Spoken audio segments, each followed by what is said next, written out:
Welcome to this session of plenary talks by our honorary guests, and this is the event now leading us to the crown of this conference, and it will take place at 5 here in this room. This is the Solemn Hall of the University of Belgrade Rectorate building.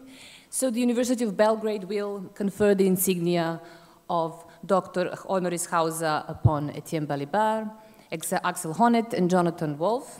This initiative was launched by our Institute for Philosophy and Social Theory, to honor these three distinguished world-renowned thinkers and philosophers in recognition of their excellence and the partnership that they have established with our institute.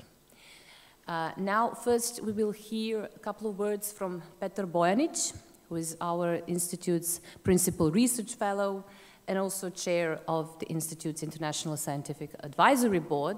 And then we will hear Axel Honneth and Jonathan Wolff. Unfortunately, Etienne Balibar couldn't be with us today due to health reasons. We are sorry for that, but I believe we will have a very fruitful 2 and maybe 2.5 hours of discussions. So I know that both Axel Honneth and Jonathan Wolff are all very well known to you. They don't really need special introducing, but I think that still the protocol and good manners oblige me to say a couple of words, so I will, before I give floor to Petar Bojanić. So Axel Honneth is Professor of Humanities and at the Philosophy Department of Columbia University and former Director of the Institute for Social Research in Frankfurt.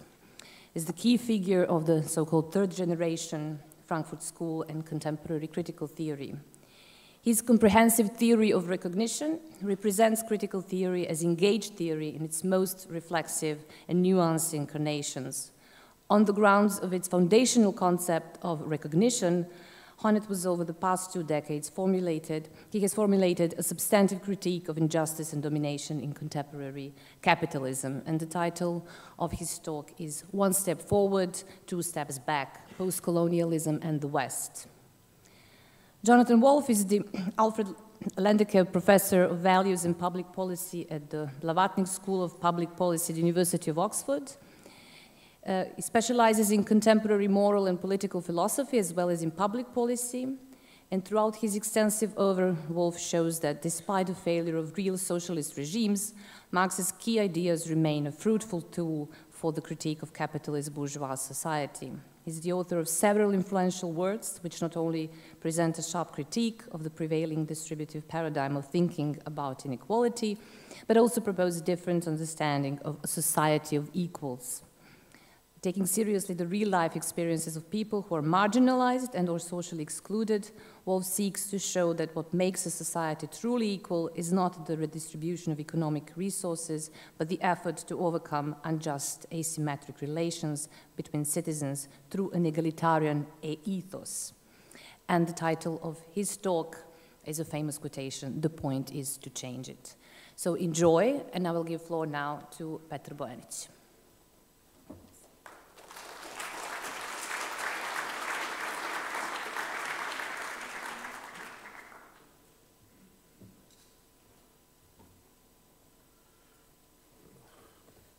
Hello, dear friends, dear colleagues, and dear changers. Change is a complicated word or protocol or pseudo or empty concept, one that is not a concept.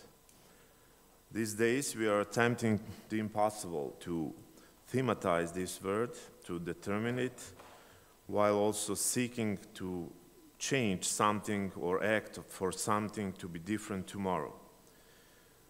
We are seeking to produce something to induce change or provide an instrument or recipe for change for some other new people.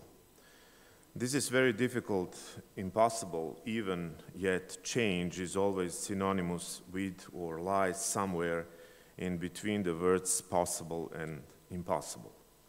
In the course of preparation for this gathering, we had difficulties in locating texts and books that deal with change.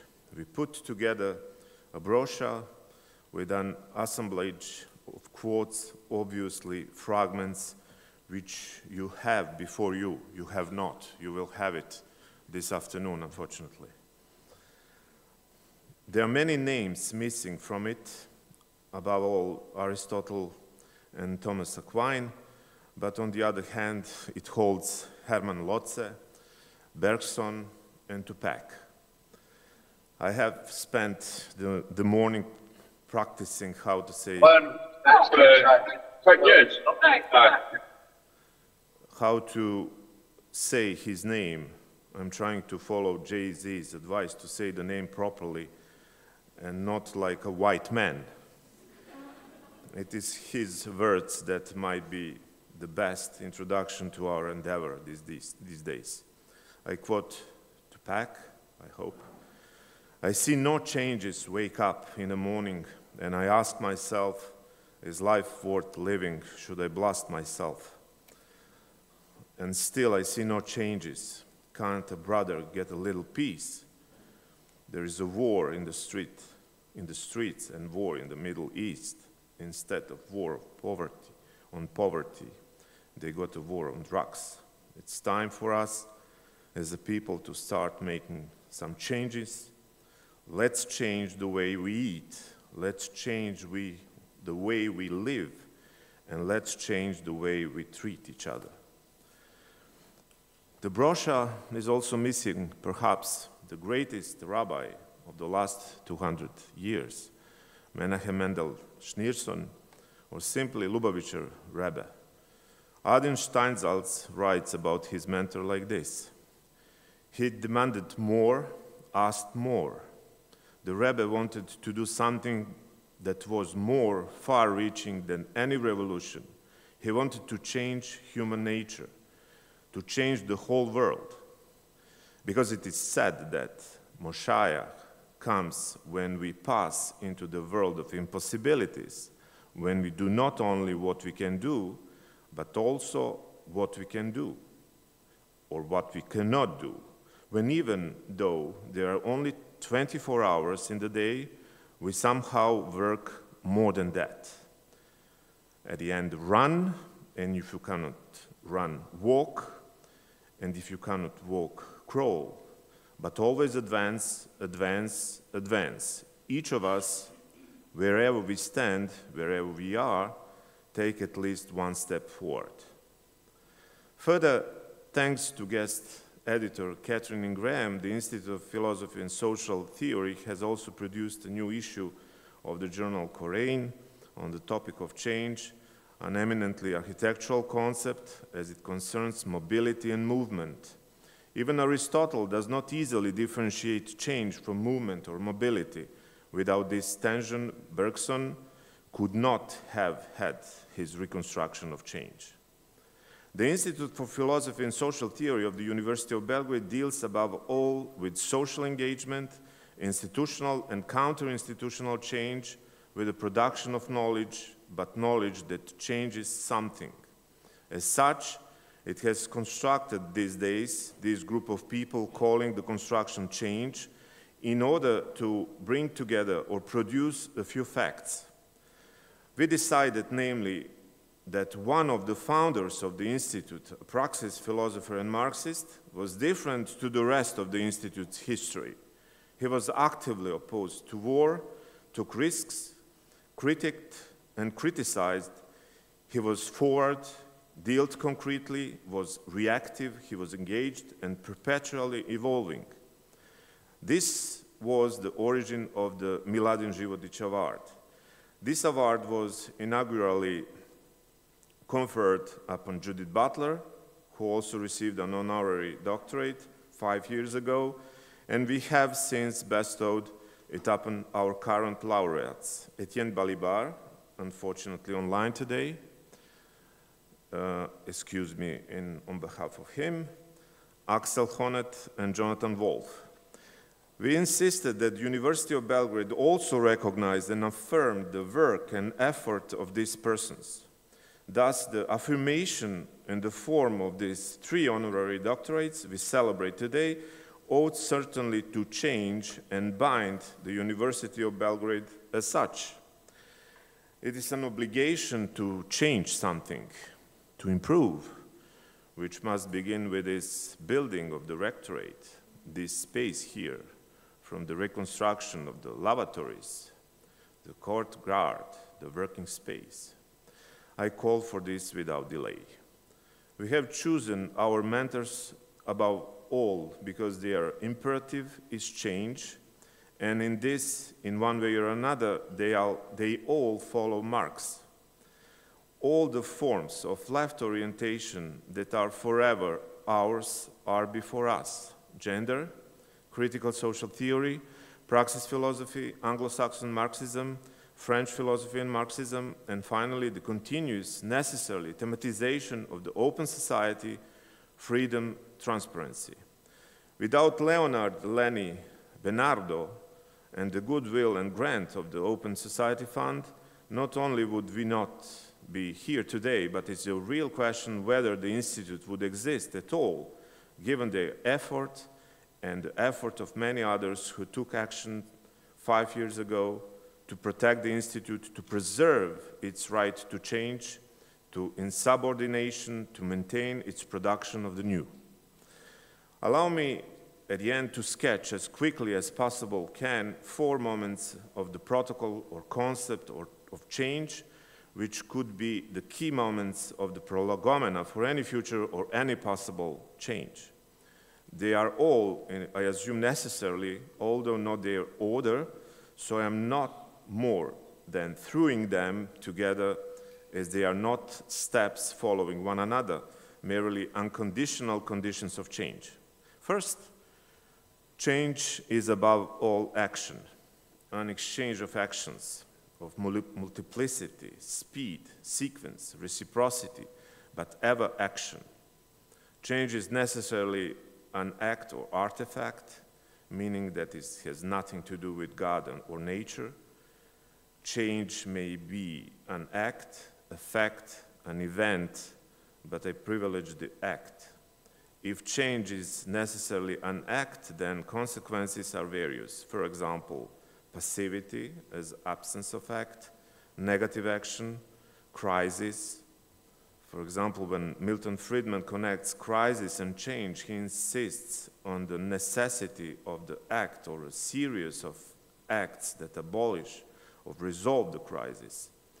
Change as act or set of acts necessarily implies certain forms of destruction, erasure, forcible moments that deform or remove something in the process of creating something else new.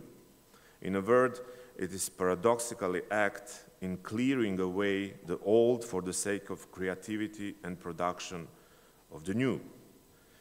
The condition or cause of an act that changes something, the act of change, and this is the second moment, is certainly a disorder in the changer, a disorder in their perception of reality.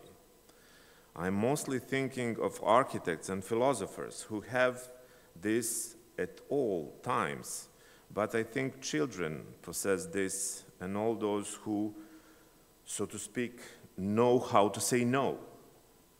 Still, it is not enough to simply say no, and childhood, after all, is brief. This is an ability to see the world not as it is, but as it ought to be, but never will. How to see something not present, which ought to replace that which is. In this case, too, consequences are varied, since the expression itself is also important, the particular expression of what ought to be. Further, how to design or project change. This is the place of birth of the projective mind. Further still, the projective mind is always social. There can be no project if there are no others. There is no such thing as my project. It does not imply others. And perhaps the most important consequence of this resistance to reality would be that change is not some kind of fiction, but something visible, evident, real. Change is new object, new social fact. The third moment is engagement or investment, enthusiasm, desire for more and more, for the next, the following. Without this, there is no action, no resistance, no irritation with quotidian encounters with stupidity, injustice, uncleanness, inequality. Change is the imperative and only in the imperative, never a noun or state of affairs. Miladin Životić, as time passed and he grew older, always insisted of the new, being new, now something new. You are being boring. Do not repeat yourself. Try to eat something new, something different. Change it. Never eat the same. And finally, fourth is being together. Being in an unending concert. Being in unending concert, this is the Romance language sense of concerter, to harmonize. Change as imperative is a call to those not yet present to get involved, to find a way to join in concert that common action and cause. On the second to last page of the brochure, we find the famous statement by Sheila Rowbottom. I quote her. An individual woman who appears as the spokeswoman for the freedom of all women is a pathetic and isolated creature. She is inevitably either crushed or contained as a sexual performer. No woman can stand alone and demand liberation for others, because by doing so she takes away from other women the capacity to organize and speak for themselves. It is only when women start to organize in large numbers that we become a political force and begin to move towards the possibility of a truly democratic society in which every human being can be brave, responsible, thinking, and diligent in the struggle to live at once freely and selfishly. Such a democracy would be communism and is beyond our present imagining. The end of quote. In this sense, and this is the end, unfortunately, the words of Engels from his letter to Walter Borgius from 25 January 1894 is unfortunately still active, because the world is in a poor state. In our city, the other cities, institutions, institutes, and that means more than 130 years ago, Engels wrote, men, in plural dimension, men take their history themselves, but not as yet, bis jetzt nicht, with a collective will or according to a collective plan or even indefinitely defined given society. Collective will, according to a collective plan, definitely defined given society. We still have not got much, perhaps even nothing. Not Gesamtwillen, not Gesamtplan, not einer bestimmt abgegrenzten gegebenen Gesellschaft, yet still and ever many reasons for change. Thank you.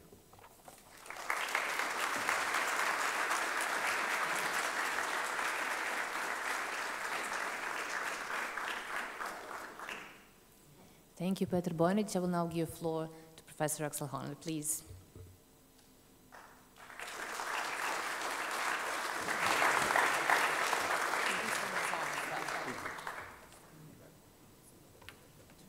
It is too high for me. Can I take this away? Yeah.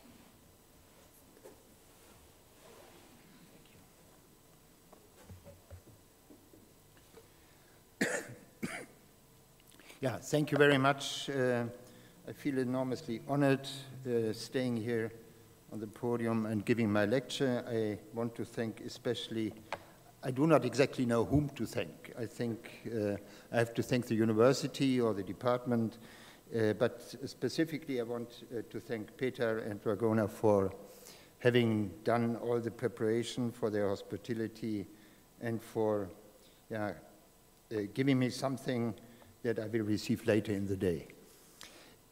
This lecture is too long, and I shortened it at breakfast, but I think I shortened it not sufficiently. So it may be coming the moment where I simply have to stop, because I don't want to take away time from Jonathan's lecture. So you heard the title, One Step Forward, Two Steps Back, Postcolonialism and the West. It's a first attempt of myself to deal with the question of postcolonialism that has a very bad name in parts of Germany because it is extremely quickly associated with anti-Semitism, which I think is deeply wrong.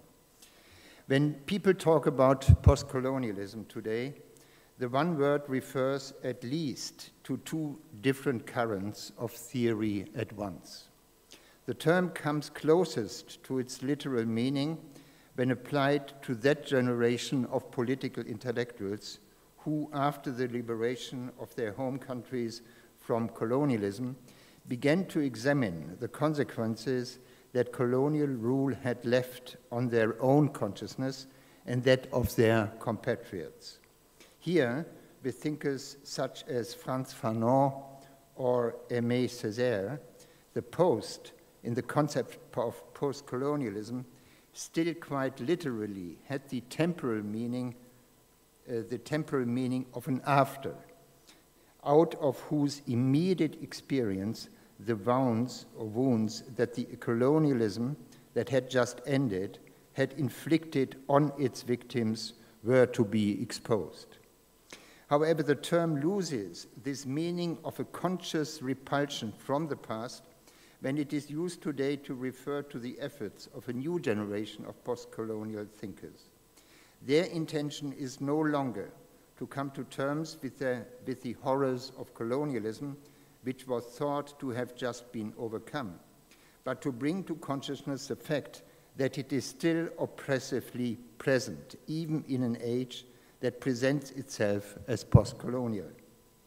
It is therefore no longer the past that is at stake in today's post-colonialism, but our present itself. The temporal reference has changed over the decades. The past tense has now become the present tense of colonialism. With this change of temporal reference, however, the addressees of post-colonialism has also changed accordingly. It is no longer primarily the victims of colonialism to whom the appeal for a change of consciousness and attitude goes, but those who continue to profit from it, that is, the members of the Western states. It is we, and not the descendants of the abused and exploited people, whom recent post-colonialism seeks to urge to revise their beliefs and intentions. In this case, however, a mere rise of moral consciousness is not enough.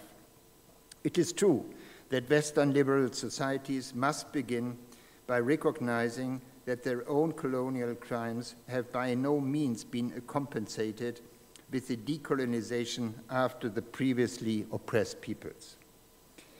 It is evident almost daily from the continuing streams of refugees, the global disparities in prosperity, the regional inequalities in the effects of the looming climate catastrophe, and the continuing racism that the end of colonialism under constitutional law has in no way meant to its actual end.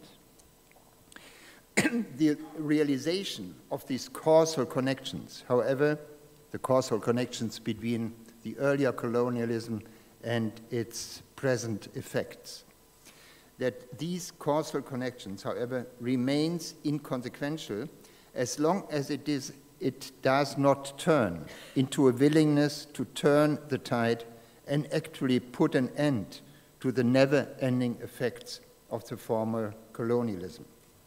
The tasks that the Western countries are thus facing are so numerous that it is difficult to gain an overview on them.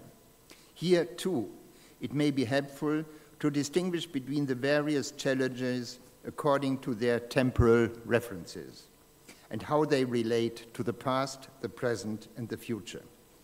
Clearly pointing in the direction of the historical past is the need to account in retrospect for the intellectual historical process which has, in the Western states, contributed to the fact that over the centuries, their own colonialism could either be concealed, glossed over, or even justified.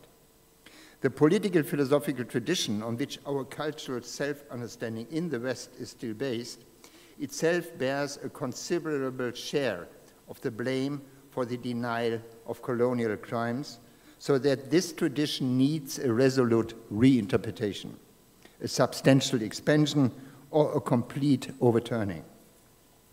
In the immediate present, on the other hand, there is the difficult task of obtaining as accurate a picture as possible of all the benefits and advantages that the states of the West have derived and continue to derive from the former plundering of the regions they colonized around the world. In doing so, not only economic and social gains must be included in the calculation, but also epistemic and cultural supremacies that have cumulatively resulted for Europe from the fact that the cognitive and moral resources of the peoples conquered by criminal means were devalued from the outset and henceforth regarded as completely fallacious.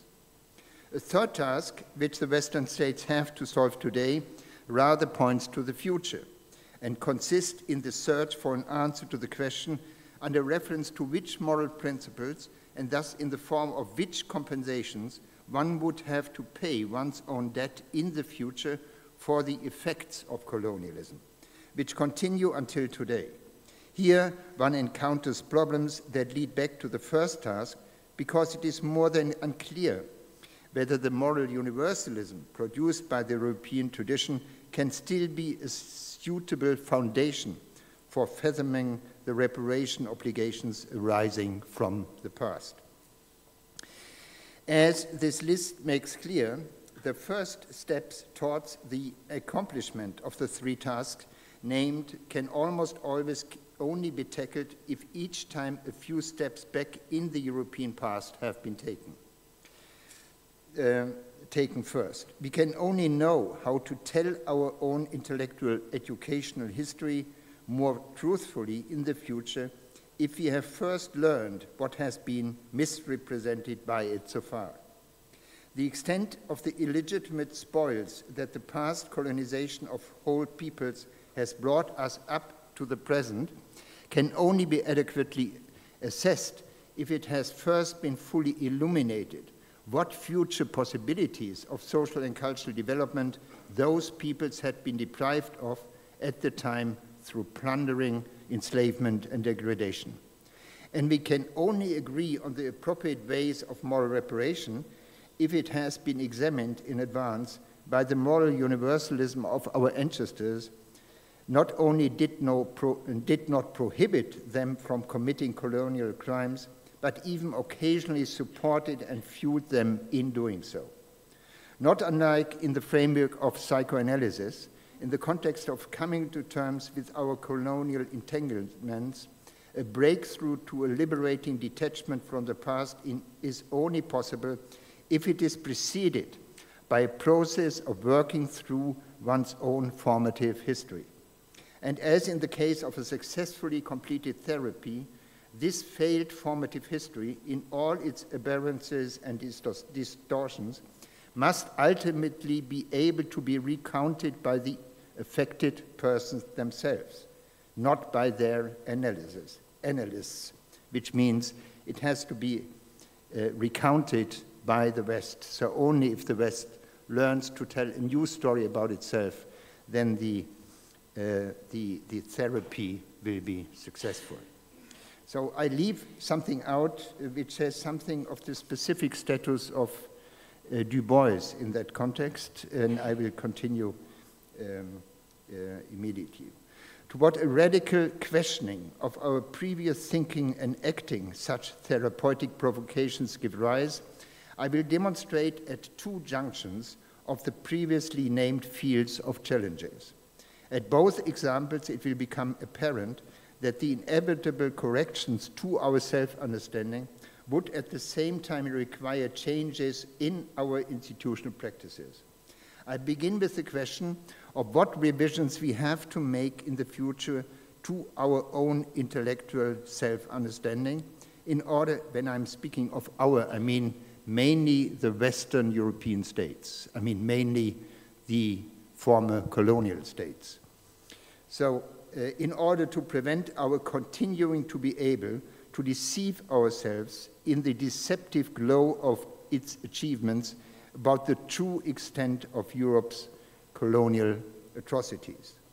The first step toward such a revision must surely to be examined ruthlessly, first of all, the extent to which the intellectual sources of our tradition, either in their conceptualization or in their basic assumptions, have made the fact of European colonialism disappear, or even openly justifiable.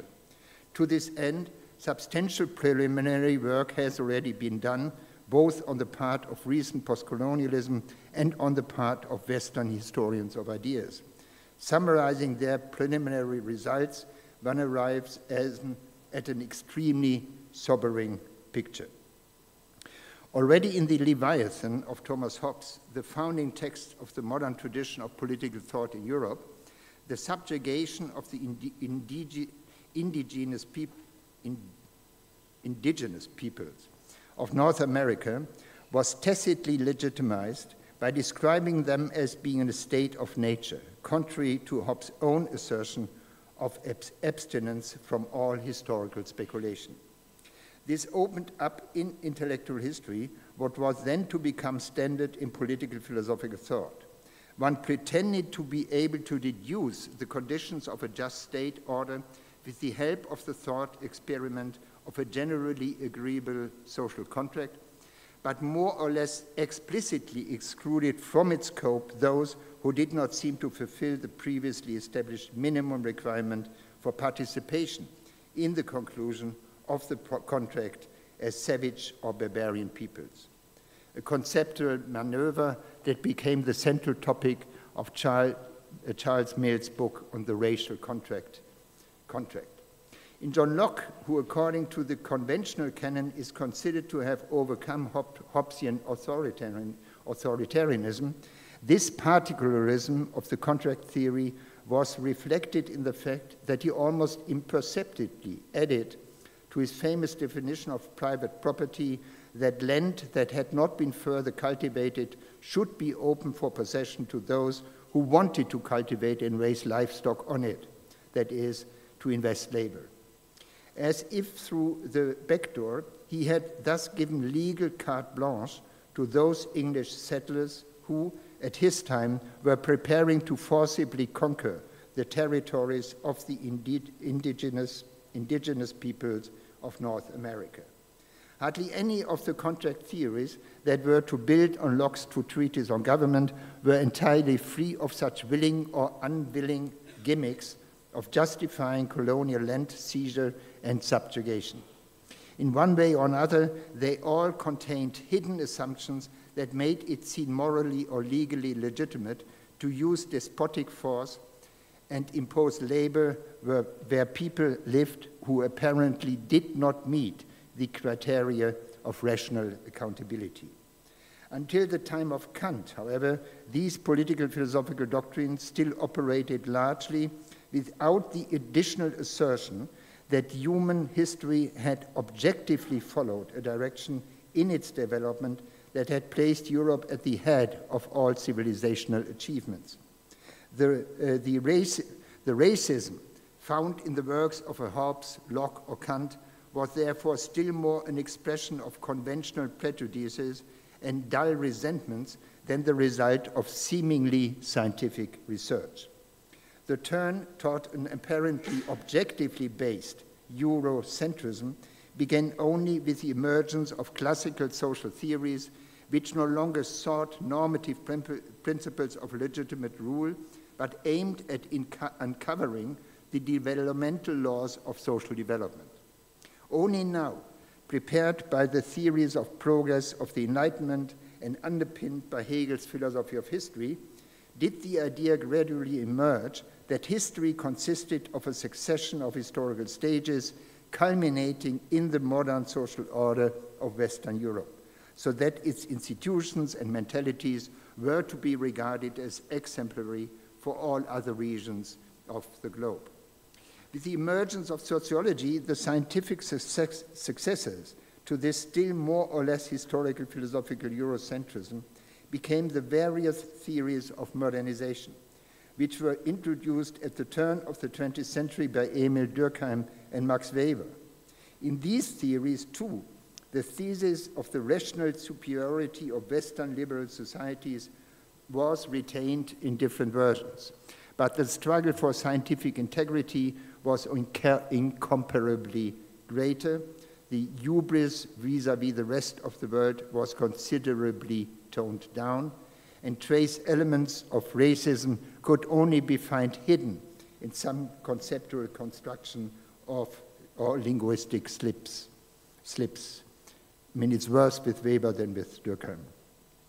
With the modernization theory of Tolke Parsons, however, these last slags of Western arrogance and presumptions seem to be finally overcome.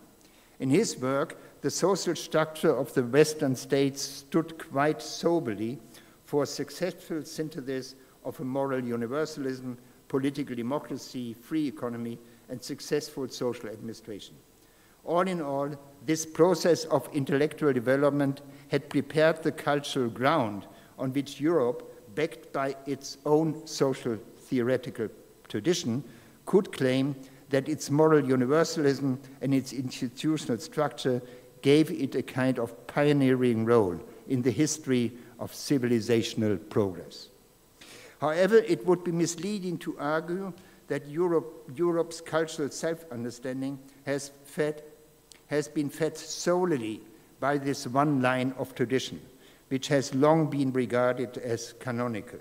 Rather, over the decades, components have been added to the edifice of thought just sketched, in which more skeptical, darker tones are struck because they have emerged from the theoretical processing of social crises, pathologies, and crimes within Europe.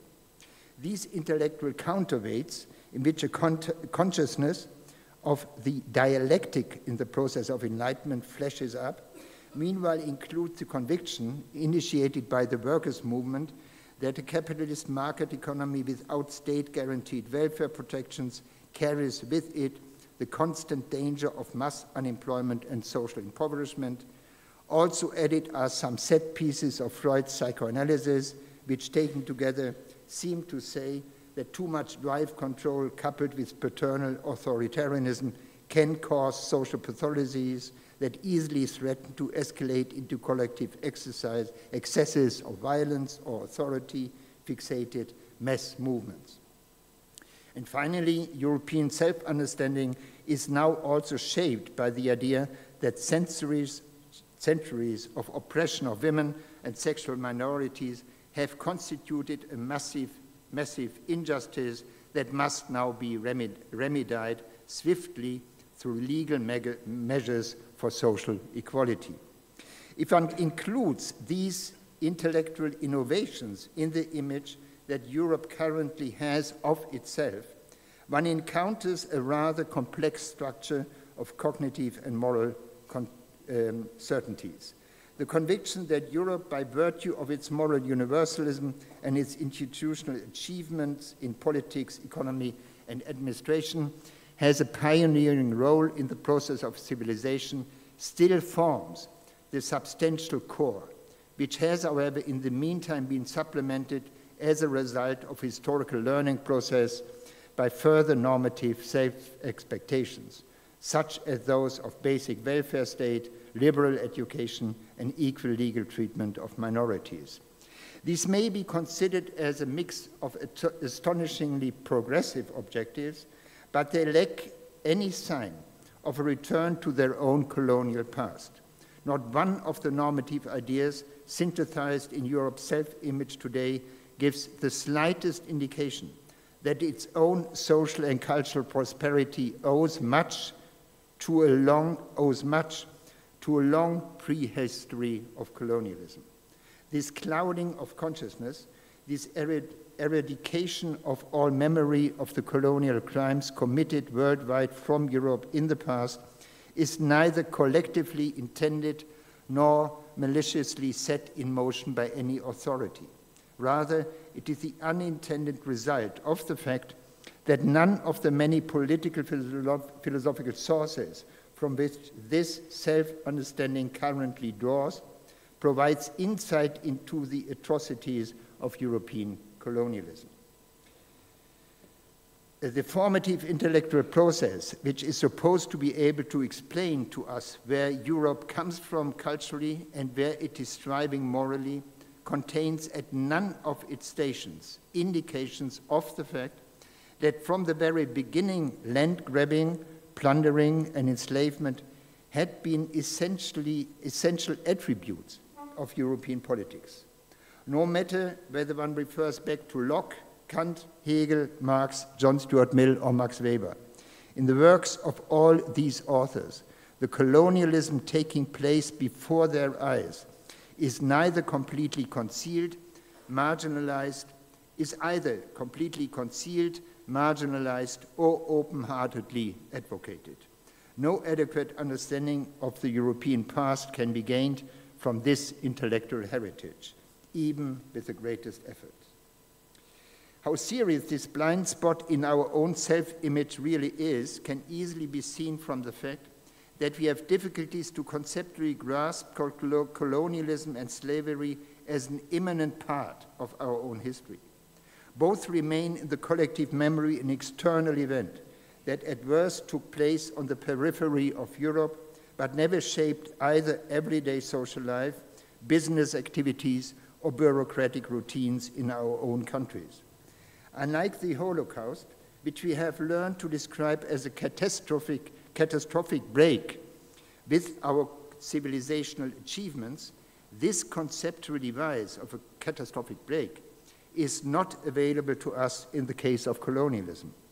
It was not a cultural aberration, not a historical relapse behind already institutionally established principles of law, but took place simultaneously with, and yet also in contradiction to the intellectual formation of those principles. Indeed, one could even go a step further and claim that the colonial conquests, due to the increase in prosperity within Europe that accompanied them, only created the socio-economic conditions for regarding consensual and peaceful coexistence as normative principles for a just social order. The fact that socio-moral improvements on the inside and brutal violence on the outside can form an inseparable, mutually supporting unity can neither be described nor understood in the categories that our intellectual history provides us with. In this respect, the question arises today as to what needs to be done so that we can no longer deceive ourselves about Europe's colonial crimes in the recollection of our own formative process. An answer to this question faces the great difficulty that such massive corrections to the collective perception of one's own historical origins cannot simply be ordered by decree.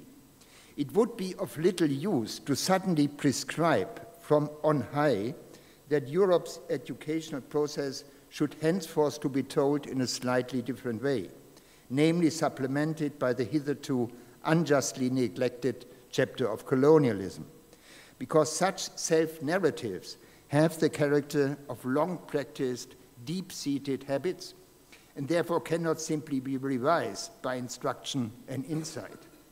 Like everything that has once become second nature, Europe's historical self-understanding can only be changed from the bottom up and over a long period of time. The great error of those who believe they can make moral amends today by renaming streets or erasing relics of the colonial past is to mistakenly assume that the collective memory of that colonialism already forms an integral part of European historical consciousness. One does not see that such a relearning has only just begun, that the old clouding of consciousness thus continues to exist, and thus skips the phase in which the colonial past should be integrated into our own self-image in a catching-up manner. One wants to take a step forward, as it were, without realizing that this would require first taking a few steps back into the past. The return to the past, which would accordingly be necessary today, would have to begin in schools and universities, where it would become practice to treat the history of the European states only in the same breath as the history of the countries they colonized. This would at least ensure that the illusion would be undermined that the social economic upswing here actually had little to do with the social, economic, and cultural impoverishments there. But such a spatial delimitation of European history will remain mere waste paper as long as the theoretical resources are not available with which to adequately interpret this coexistence of moral pacification on the inside and the use of violence on the outside. This brings me to the most delicate point of the task of rethinking our own intellectual historical process in such a way that it becomes recognizable why colonial practices and racist ideas are products of European intellectual thinking. The difficulty of the task thus outlined consists in the fact that it demands various innovations, one after the other, each time becoming a bit more elaborate and tricky. I have already briefly demonstrated the first step in the sequence of necessary corrections here, when following the literature already available. It was shown with what theoretical maneuvers and conceptual quibbles colonialism has been repeatedly justified, sometimes in denial, sometimes explicitly welcomed in our own tradition. What we must first learn, therefore, is to read the canonical texts of our own intellectual formative history with entirely new eyes. And I leave out something here in which I inform us about how to reread our classical tradition.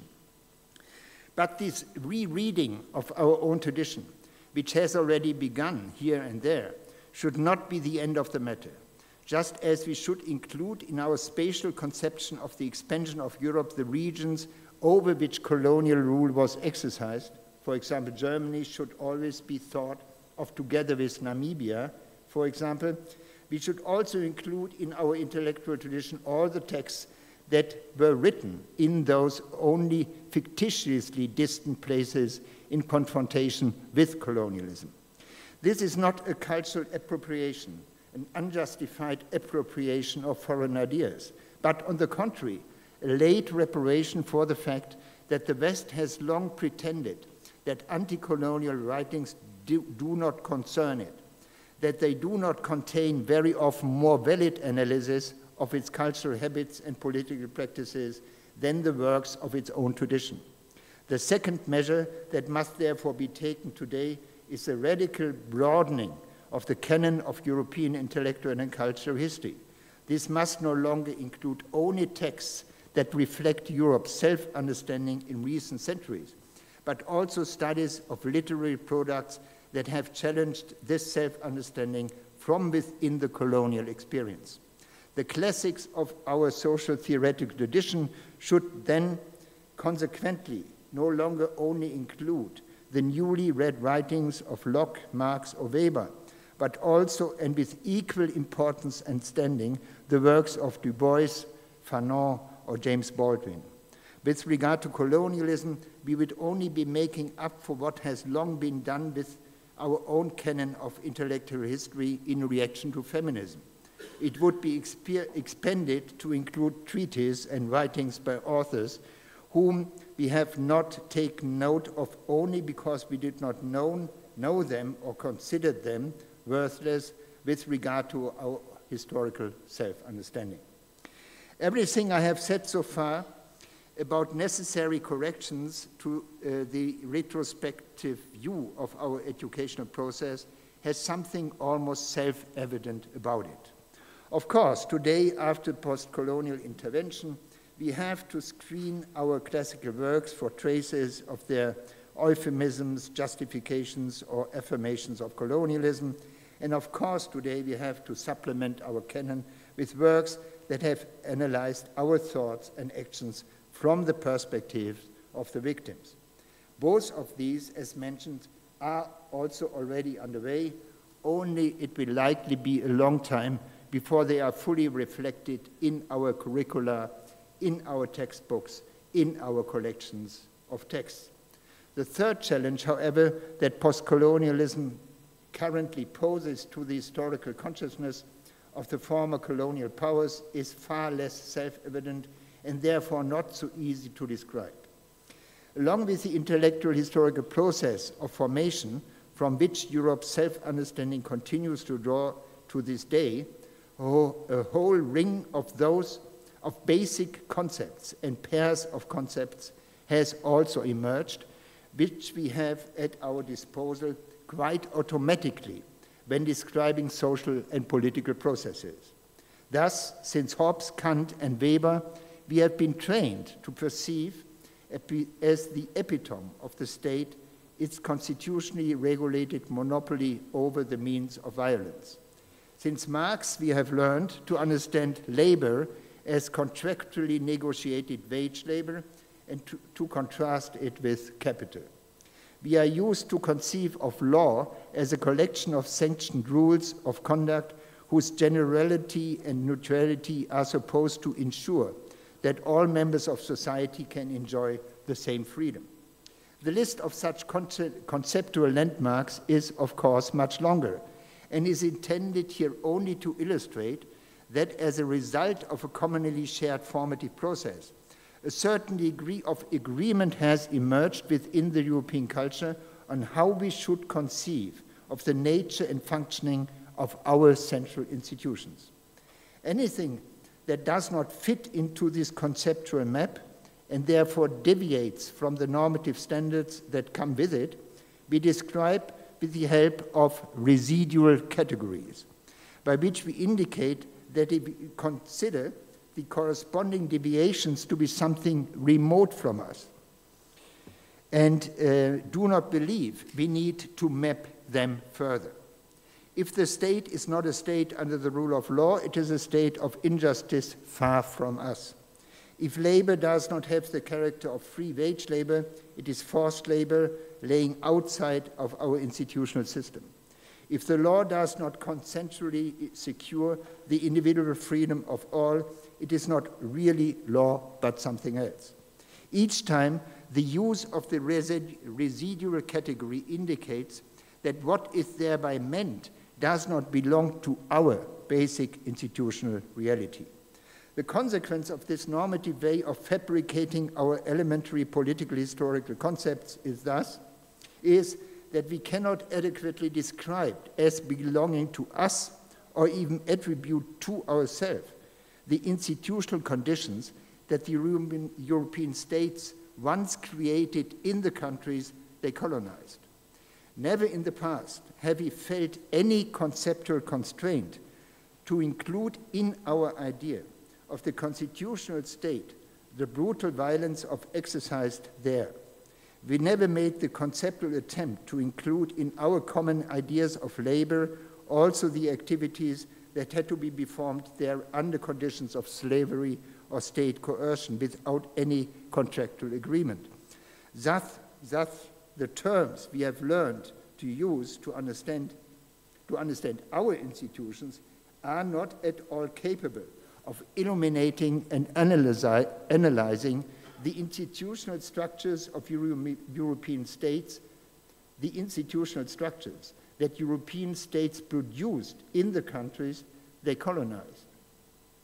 And as long as we continue to use merely residual categories to capture their social realities, it is as if we were exiling the natives from their own history.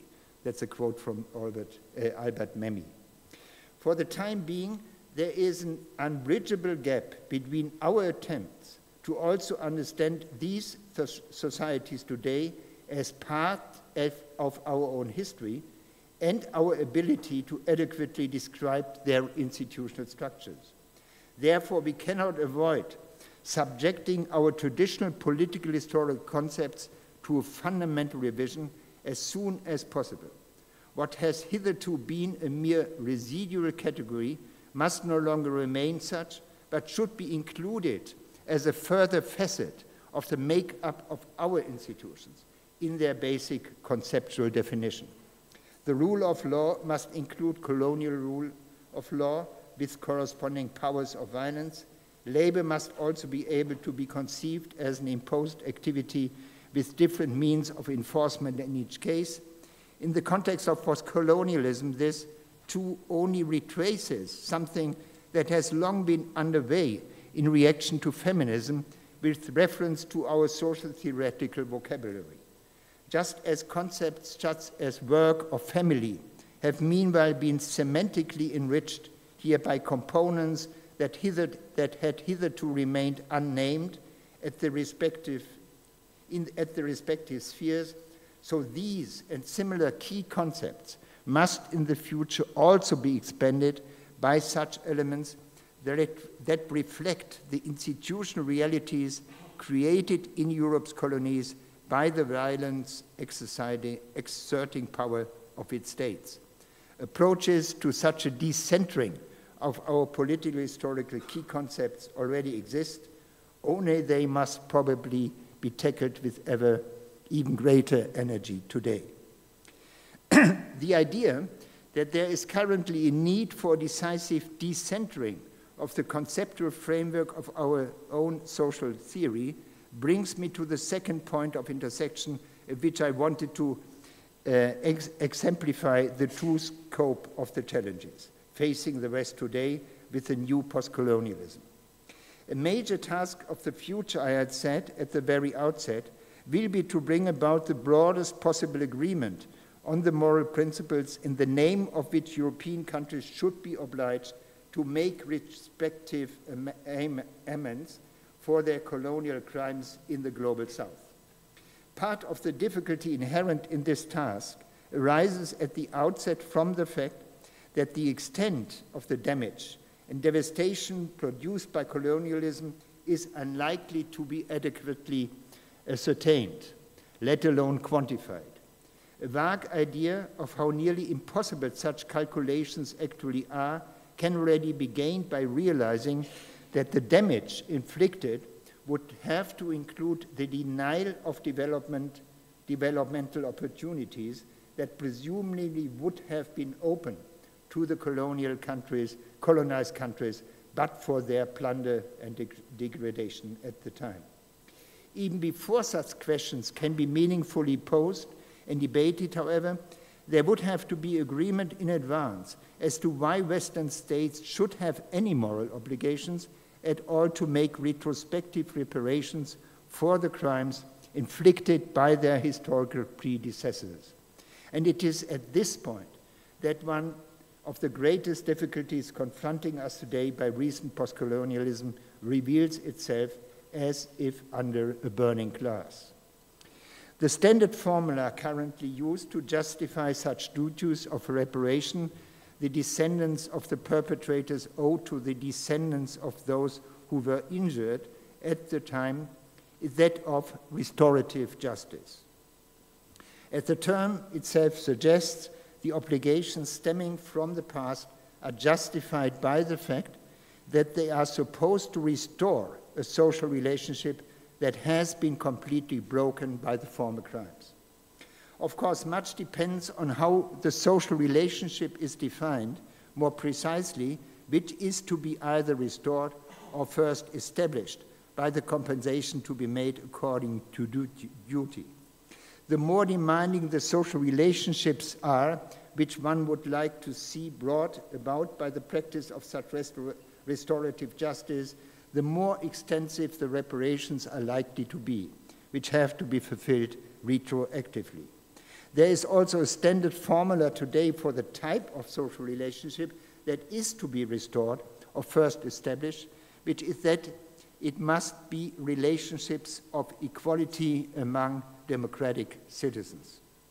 According to this widespread view, the social relationship shattered by colonialism is only fully restored when the descendants of the peoples once colonized can, in view of the compensation paid or made to them, come to the justified conviction that from now on they are included in the democratic practices of public will formation on an equal footing.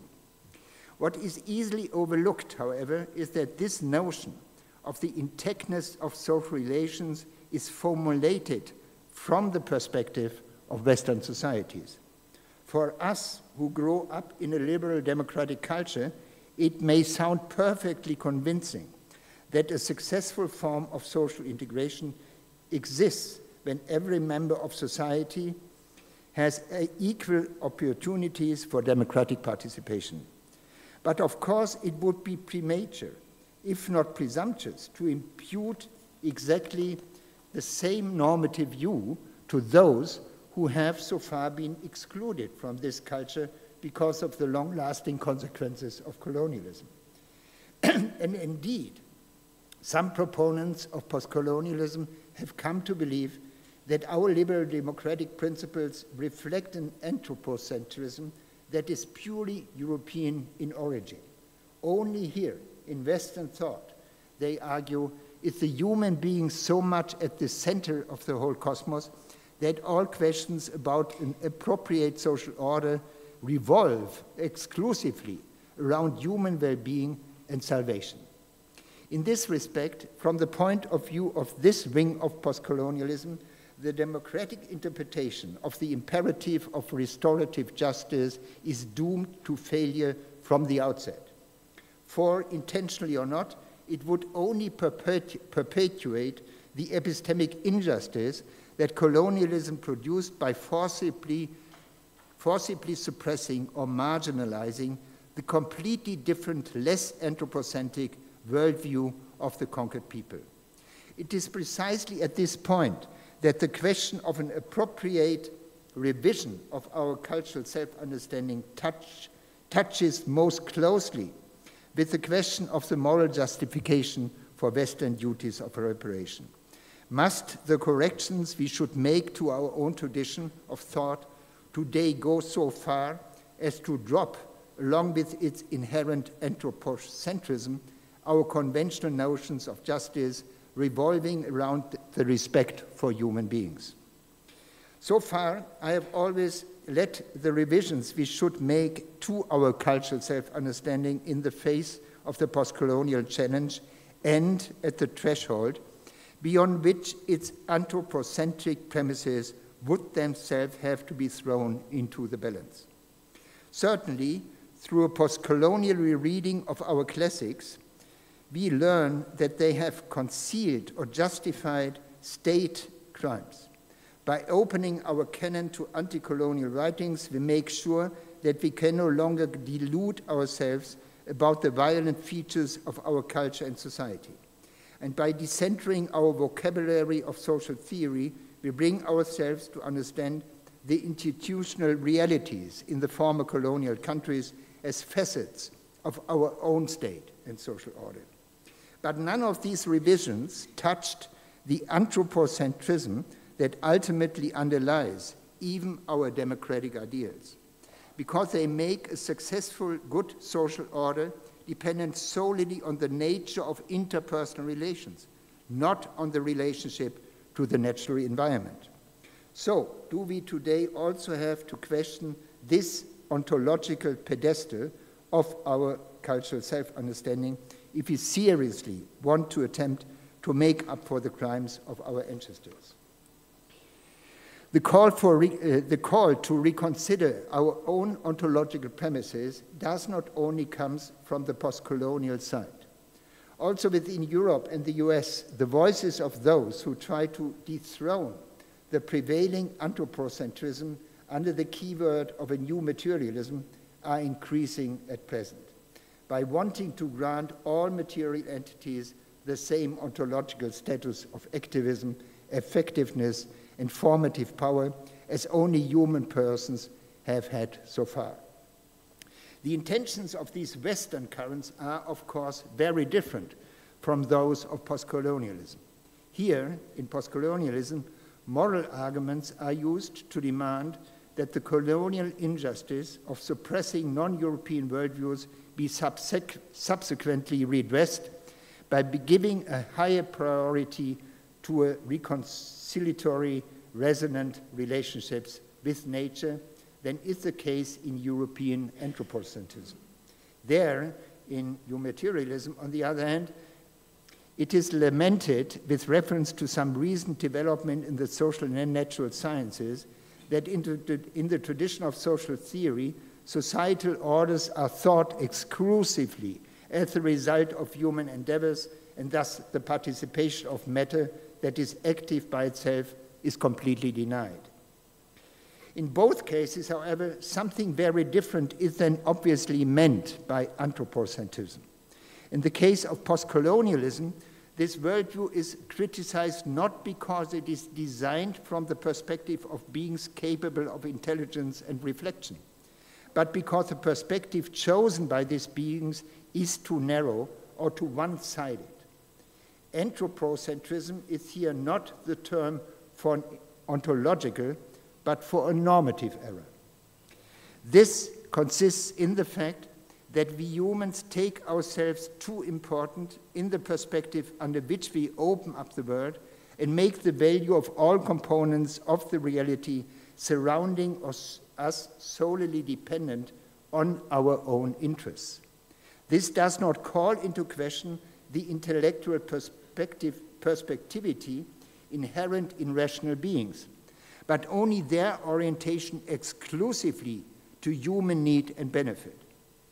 What is wrong is the point of view from which we have made the natural environment available to us instrumentally, but not that we want to open it up all along the lines of rationally viable or negotiable principles. The new materialists, on the other side, see in Western anthropocentrism not a normative, but an ontological error. What is criticized is not that the point of view is wrongly chosen under which the world is cognitively disclosed by us humans, but that only one direction of influence and observability is presupposed at all. In the same way in which humans can influence things, things should also be qualified as being able to influence humans, so that the ontological difference between both entities become invalid. From this point of view, anthropocentrism would therefore only be completely overcome if we were to abandon the idea that only we humans have the ability to give meaning to the material things of reality. Since things can also not only causally influence our actions, but also shape them and fill them with meaning, we should in the future instead operate with the idea that humans are in a relationship of complex interactions with the material entities in which neither side has controlling or constitutive primacy. I do not need to further elaborate on the difference between these two forms of a critique of Western anthropocentrism, because it should already be clear that only the first of them, the postcolonial one, which I take as postcolonial, the first of them shows sufficient agreement with the presuppositions of the European self-understanding to be able to move its inherence to insight and correction. If with the new materialism the deconstruction of the anthropocentric worldview is driven so far that in the end the difference between animate and inanimate entities completely disappears, then it is impossible to be able to make any normative statements at all about any occurrences in the social world. For as soon as human beings as well as things are supposed to form merely causally acting forces which mutually influence each other and in this way produce societal orders, there is no longer the reflexive instance from which these orders could be normatively judged with respect to their normative desirability or appropriateness. This is not to say that one does not do well to thwart the idealistic exuberance of anthropocentrism by emphasizing the importance of material objects to the moral culture of a society. In every motor vehicle, in every piece of military equipment, or in every form of dwelling, a moral decision from the past has taken material form that henceforth is taking on a life of its own and acting back with the force of matter on the judgments of those presently living. What Sartre famously has called the counterfinality of matter produced by us humans. But as illusory as it would be to deny this normative power of things, so inappropriate would it be, conversely, not to always assume the will of one or more rational persons at the end point of such material chains of influence. The criticism of anthropocentrism cannot be pushed so far that finally the difference between causal causing and volitional doing, between pure happening and intentional acting becomes completely invalid. The second postcolonial form of criticism of anthropocentrism, however, is far removed from such a de-differentiation. Here, the worldview of European modernity is criticized because it takes humans as the sole standard of the value of all natural objects, but not because it considers humans to be the reflexive source of all normative judgments about conditions in the world. So that's having to do with the notion of anthropocentrism. What is taken at the center, or how is the center defined? In classical anthropocentrism, center was defined as being the dominating center. The center is the dominating factor. I think in a revised anthropocentrism, the center is defined as being reflexive, the reflexive center, not longer the dominating factor. So I think that's a huge difference. If postcolonialism would also take this further step, and thus deny that only rational competent beings can distinguish between right and wrong, good and bad, it would deprive itself of the possibility of presenting its own critique of colonialism in moral terms. Today's postcolonialism, however, makes use of this as long as it holds European colonialism morally responsible for having suppressed and eradicated by force the worldviews of indigenous people who were striving for balance and exchange with nature. Whoever would like to see these new non-European worldviews rehabilitated to some extent today in order to make up for an epistemic injustice of the past cannot therefore subscribe to a critique of anthropocentrism, which also takes away, with their reflexive primacy within the natural world, the moral responsibility of humans for their actions and omissions. However, we have already briefly seen that even the softer, moderate version of the critique of Western anthropocentrism entails considerable consequences for the European self-understanding. It is true that one may share the language of moral universalism to a certain extent, since one is on the way to understand the colonialism of the past together as an injustice by which generally valid human rights or moral principles were violated. Also in this agreement, it is already reflected that the post-colonial critique of the prevailing anthropocentrism cannot go so far as to pour out with the bathwater of human beings rising above nature also the child of their specific reflexive role in the natural world. But moral universalism, which is the stepchild of such a reduced anthropocentrism, must change its face, indeed its entire frame of reference, considerably if it wants to take into account the post-colonial critique of the Western instrumentalist understanding of nature. In conclusion, I will briefly address the challenges that this poses to the European self-understanding by picking up the thread of my reflections on the idea of a restorative justice where I had left it before. I have 2 more pages and I think 5 minutes, then I'm done. This moral principle, restorative justice, is, as I said, is now usually used to justify the duties of reparations that the West has today towards the descendants of the peoples it once colonized. According to this principle, the fulfillment of the corresponding reparations is supposed to restore a social relationship that was completely broken by the barbaric treatment of the indigenous population groups in the colonies. Leaving aside whether this relationship was ever so intact that one could speak of a restoration, the crux of such a justification remains its connection to the Western understanding of societal order. What is supposed to constitute a successful social relationship is defined exclusively in terms of democratic participation and social inclusion, without it being sufficiently examined whether such terms actually satisfy the ideas of those affected about a successful or intact social relationship. The post-colonial critique of Western anthropocentrism has already informed us that this is not the case.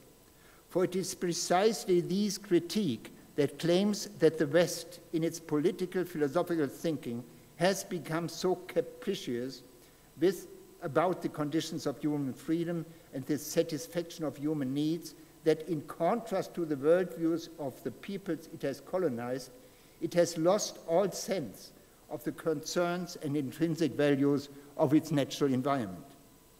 One does not have to agree with this objection in all details to see that it characterizes a basic trait of the Western understanding of society, completely correctly. Only with very few exceptions does one agree here that the moral quality of social orders is measured solely by how the members of society relate to each other, which means whether they are equal to each other, what freedoms they enjoy vis-à-vis others, or how much leeway they mutually grant each other for divergent opinions. At no point in this normative register, on the other hand, does it matter what kind of relations the members of society maintain with their natural environment. If this critique is accepted, for which there is now more than one reason, the climate crisis another one, then of course the conventional definition of the goal of that restorative justice which the West is supposed to owe to the descendants of the once colonized peoples can no longer be maintained. For an intact relationship with them would not already be established if they were subsequently included in the democratic community as equals among equals as a result of the reparations made, but only if this democratic community were at the same time also to arrive at a different, more careful attitude toward nature. This second condition could be understood as an admission by the former colonial powers that their disparagement and mockery of the worldview of the conquered and deprived ethnic groups that began at the time was not only an epistemic injustice, but also the beginning of a cognitive aberration. In the process of colonization, Western people had come to show only scorn and contempt for such worldviews, which were intended to be balanced with nature, because they were considered to be completely incompatible with the prerequisites of technological progress. The developmental set in motion by this can certainly no longer be reversed today. Indeed, such a reversal is not even desirable because of the European commitment to a welfare state and thus to basic social provisions for all. Nevertheless, it must be possible to incorporate into the understanding what is supposed to constitute a successful social relationship the obligation to careful, responsive treatment of nature in such a way that the justified claims of postcolonialism to the retrospective recognition of the then disregarded worldviews of its ancestors are at least to some extent taken into account. This is not an easy task because it cannot be accomplished without corrections of the Western idea of moral universalism. Up to now, this idea was knitted in such a way that it emphasized only the respect for the dignity of all human persons, whereby progress could be made only by the gradual inclusion of ever new, previously excluded groups of people. Now, however, this universalism would have to extend its normative frame of reference and let it extend into nature to a certain extent.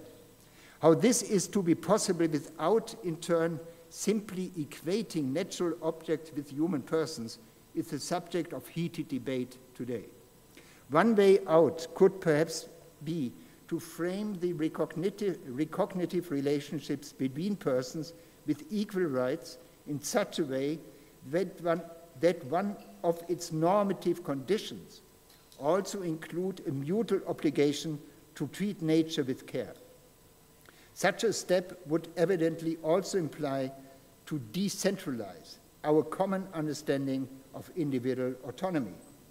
Even further, comprising not only ability to disclose impulses from one's inner world, but also the ability to be sensitive to what our natural environment is in need of to coexist with us. But the question of what implications such an extension of our conception of moral respect would entail, I fortunately do not have to answer here. I only wanted to show with my remarks that before any political answer to the post-colonial challenge, first of all, a careful working through of our colonial past must take place. Without a laborious process of recollection of what mischief and sufferings the European states brought upon the countries they colonized at the time, it will not be possible to find means and ways of dealing with the challenges of the present accurately. Thank you very much.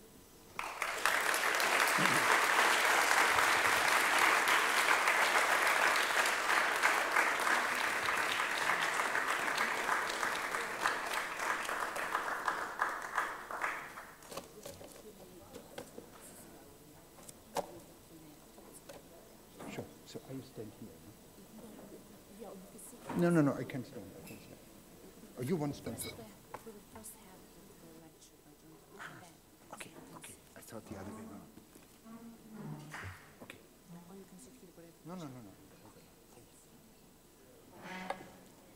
Thank you very much, Professor Honneth. And now, due to some time restrictions, we will have our first lecture by Professor Wolff, and then we'll have some time for Q&A section. So, Professor Wolff, please, the floor is yours.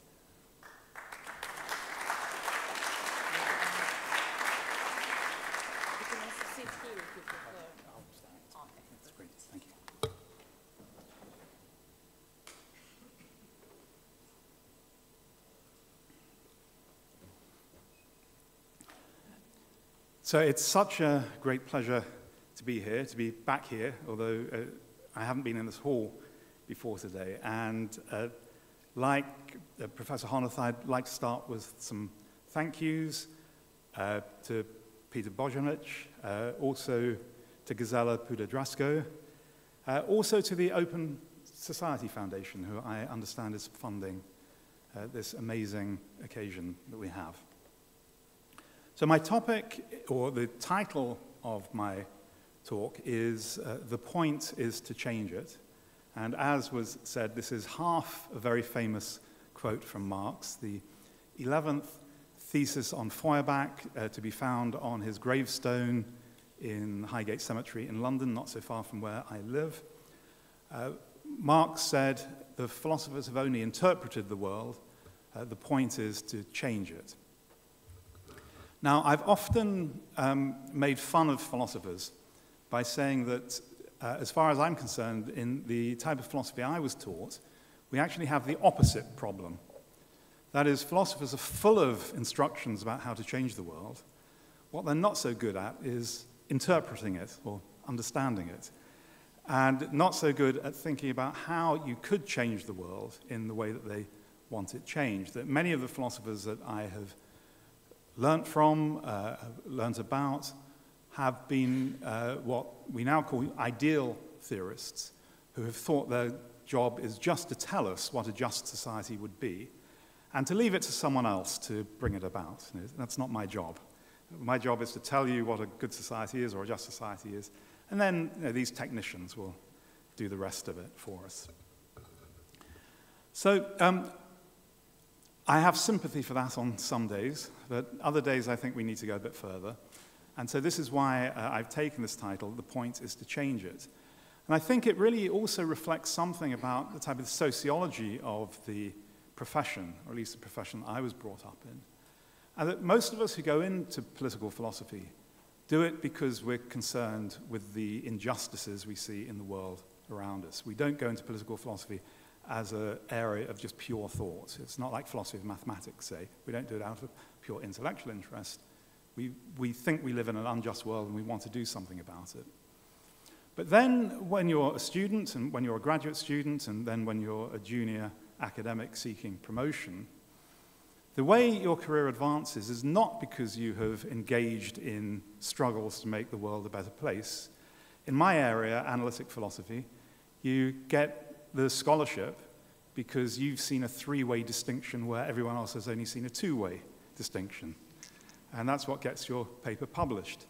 So the internal incentives of the discipline actually take us away from the motivations that we started with, in many cases. Now, you may not recognize that in yourself, and I have to say that I wrote this first draft of this paper thinking I'm talking to an audience of pure philosophers. I've been in the conference now at a day and a half, and I realize that is far from true, and this is a very much interdisciplinary gathering, and I've tried to adjust my comments to bring that out, but some of you will just be feeling sorry for philosophers as I go through this, realizing your life is not at all like the life I'm describing. But the question I have been thinking about is how to bring about change.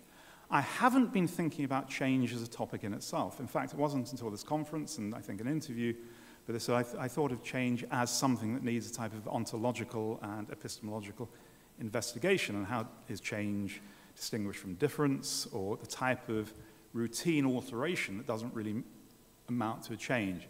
And I don't have anything to say about that. I am interested in what in social science I think is often called a theory of change. That is, how do we get from where we are to where we want to be? What are the things that are going to allow us to do that? I think philosophy has not been good at coming up with theories of change. That if you think about the socialist tradition, the distinction between utopian and scientific socialism was in part a distinction about a theory of change. How do we bring about the new society? And so the utopian scientists, like Robert Owen, for example, felt that you could do a type of demonstration of change, that Robert Owen had his own experiments. He ran a mill, a cotton mill, on socialist grounds. He later went to the United States and tried some experiments in communal living.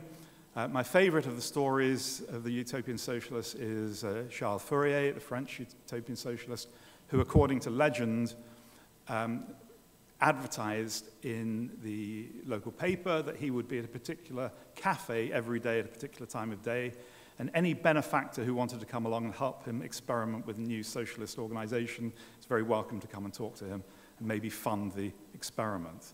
As far as I know, no one took him up on that. I don't know how many times he visited the cafe in the hope that someone might come. So these were utopian socialists, and this is why, in some reason, Marx and Engels, they admired them for their vision and their bravery, but they ridiculed them for their lack of theory of change. So we get the Marxist theory of change, which is proletariat revolution. Now, proletariat revolution doesn't seem to be on the agenda right now. Many people in this room will have their own view about its success in the past. But I'm assuming that the changes that we're talking about, the changes that are going to be taking place within broadly a democratic structure. So what can we do to bring about change in a democracy? And the obvious points that have been made, I think, many times, is to think that voting is going to be enough. But of course, what we know is voting is not enough.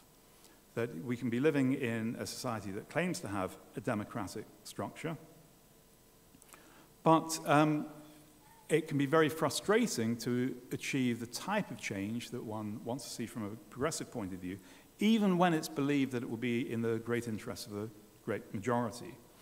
So really the question that I'm addressing is, what do we do to help bring about change as academics rather than activists? I know there are many activists or joint academic activists in the room, but I'm thinking of us primarily as academics. What can we do to help bring about change in a democracy when a democracy is too slow or not listening or has been captured by various different types of bad faith actors? So what types of action are on our agenda? Well, traditionally, the discussion in the philosophical traditions I'm used to have been thinking around issues like civil disobedience of various types. And so John Rawls, for example, in A Theory of Justice, does argue that there are times when civil disobedience is justified, even in a democracy. And he claims that civil disobedience should appeal to the sense of justice of the majority, so that one should only follow patterns of, you should only engage in civil disobedience for a cause when you believe it is just and you believe that other people would recognize it to be just when it was brought to their attention. And he also argued that those engaging in civil disobedience should be prepared to accept punishment for breaking the laws if they do so, at the same time insisting that civil disobedience to be justified should be non-violent, or at least not seriously violent, not injure human beings. And in some ways, what Rawls is doing is giving us a version, maybe in some ways a less interesting version, of an idea that was already in Martin Luther King. And on my reading of King, he proposes 4 stages of civil disobedience. The first is to gather facts. So if you don't know what's going on, then you're in the dark. Secondly, you should negotiate. So before engaging in any type of direct action, you should see what's available just within the scope of negotiation. But if negotiation fails, we should then enter a third period, which he calls self-purification. And this is a type of getting yourself physically and psychologically and legally prepared for the action that you're going to take place. Because you realize that if you're engaging in civil disobedience, it's very likely that there will be some sort of official response to that, and you need to be prepared for it. And then you engage in the direct action. But the purpose of the direct action is to create a crisis and tensions that will then improve your negotiating position for the next time round. So he sees this as a type of iterative process.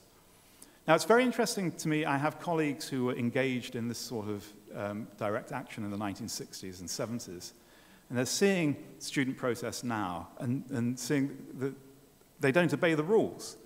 That at student protests today, people are not going through self-purification, they're not going through training, they're not expecting to be punished afterwards. They think they can protest without any consequences.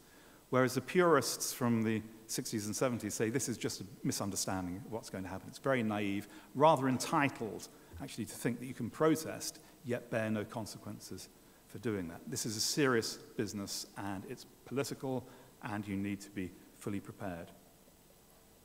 But the role of violence in a democracy is, I think, highly controversial.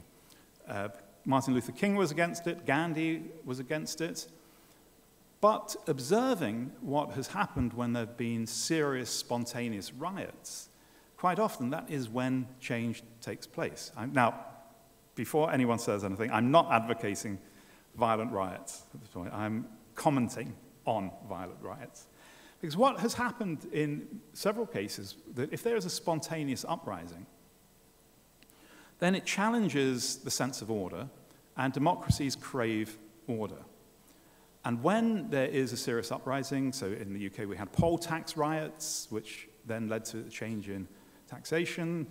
There have been various race riots in the UK that have led to the redevelopment of certain town centres, for example. And what has happened is a riot has shown that there are people with a legitimate grievance who are not happy and will continue to be unhappy until something is done. But of course, we've also seen more recently the opposite, which is order is retained by a crackdown. And we're also seeing that to some degree in the UK, that we're seeing changes of laws or attempts to change laws to make types of protest illegal. So violence is high risk. It's risk to the people involved, risk to people on the side, and also it can be counterproductive. It can make things much tougher.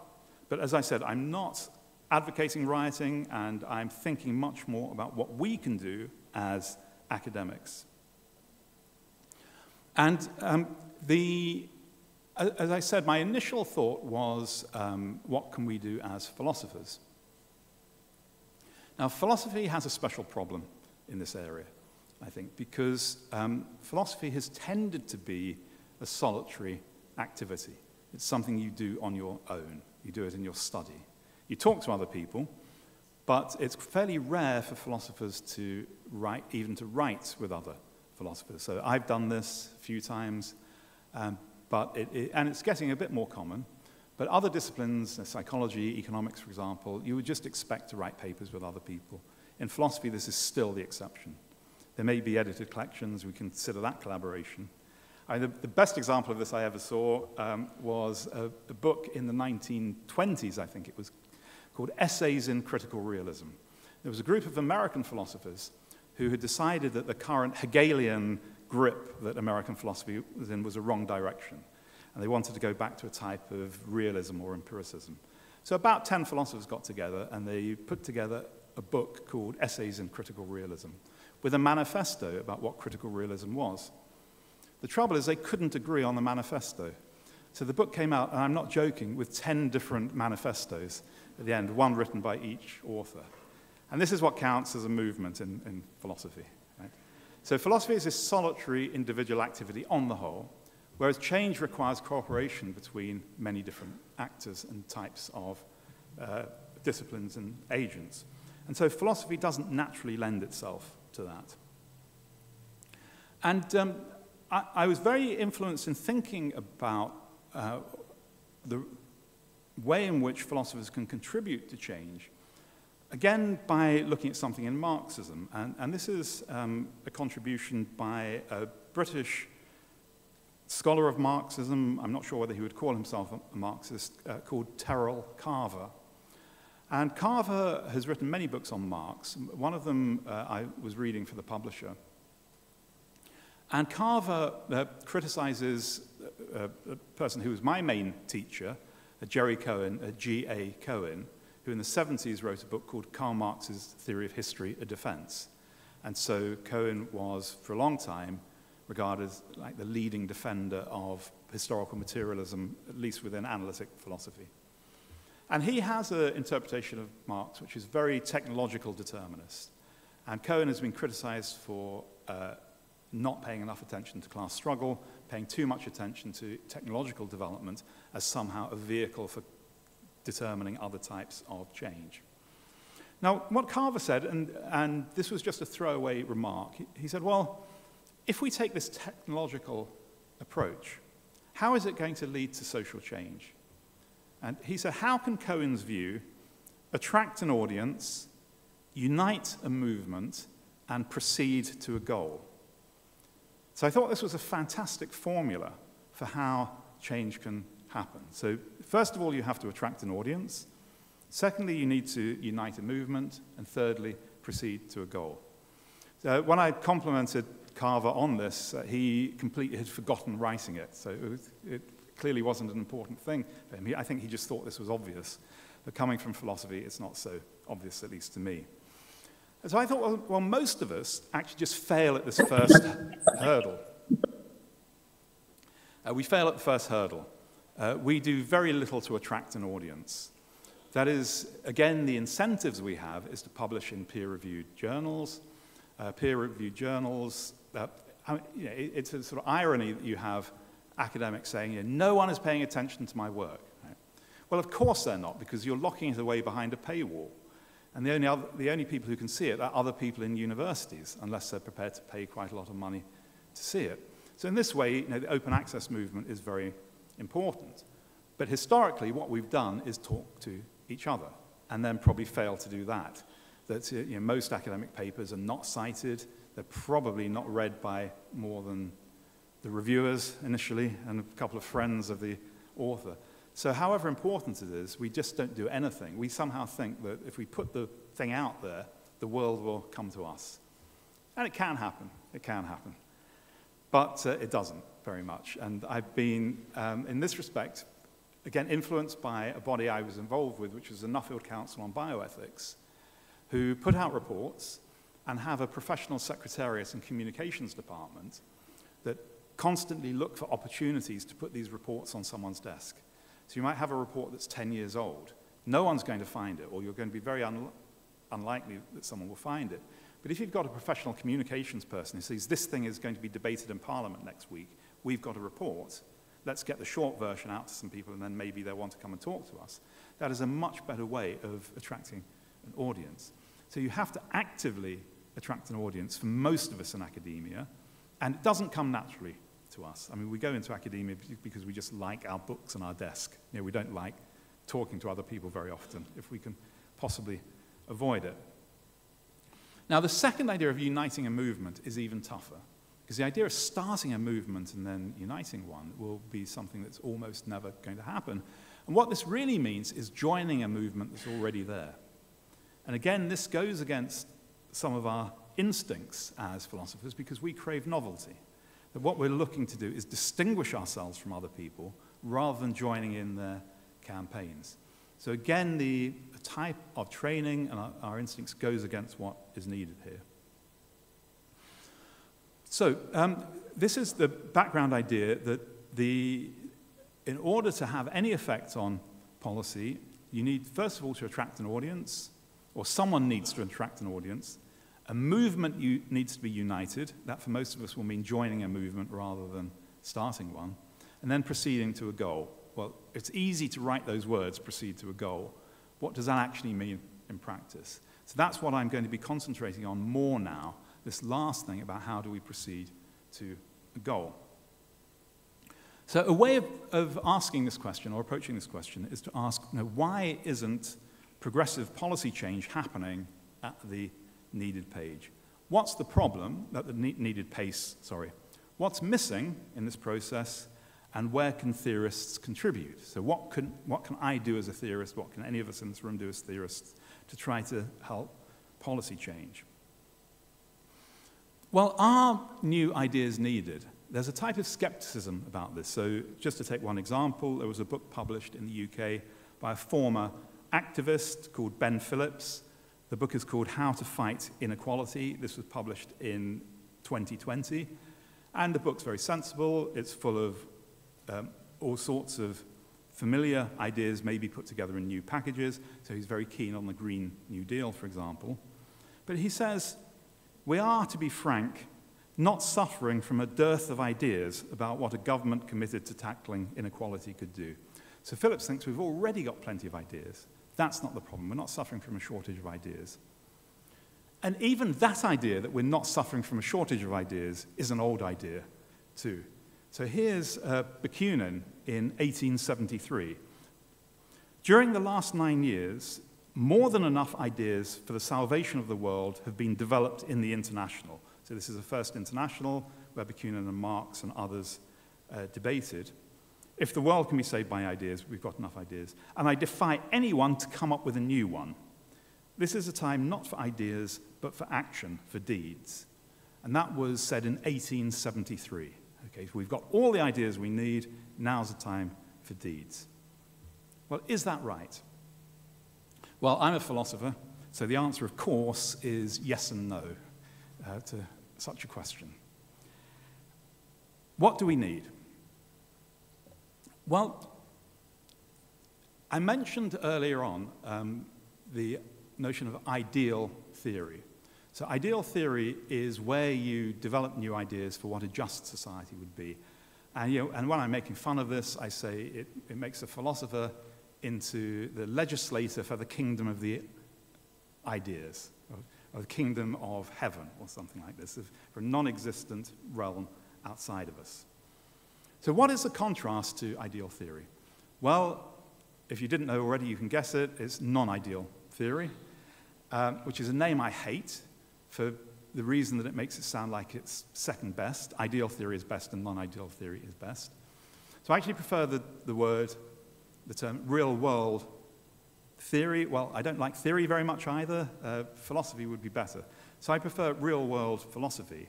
And when I've done that, I can contrast it with unreal philosophy as well, which is the ideal theory. But that's not very neutral either. So the best contrast is between ideal theory and real-world thought, perhaps. What does real-world thought do?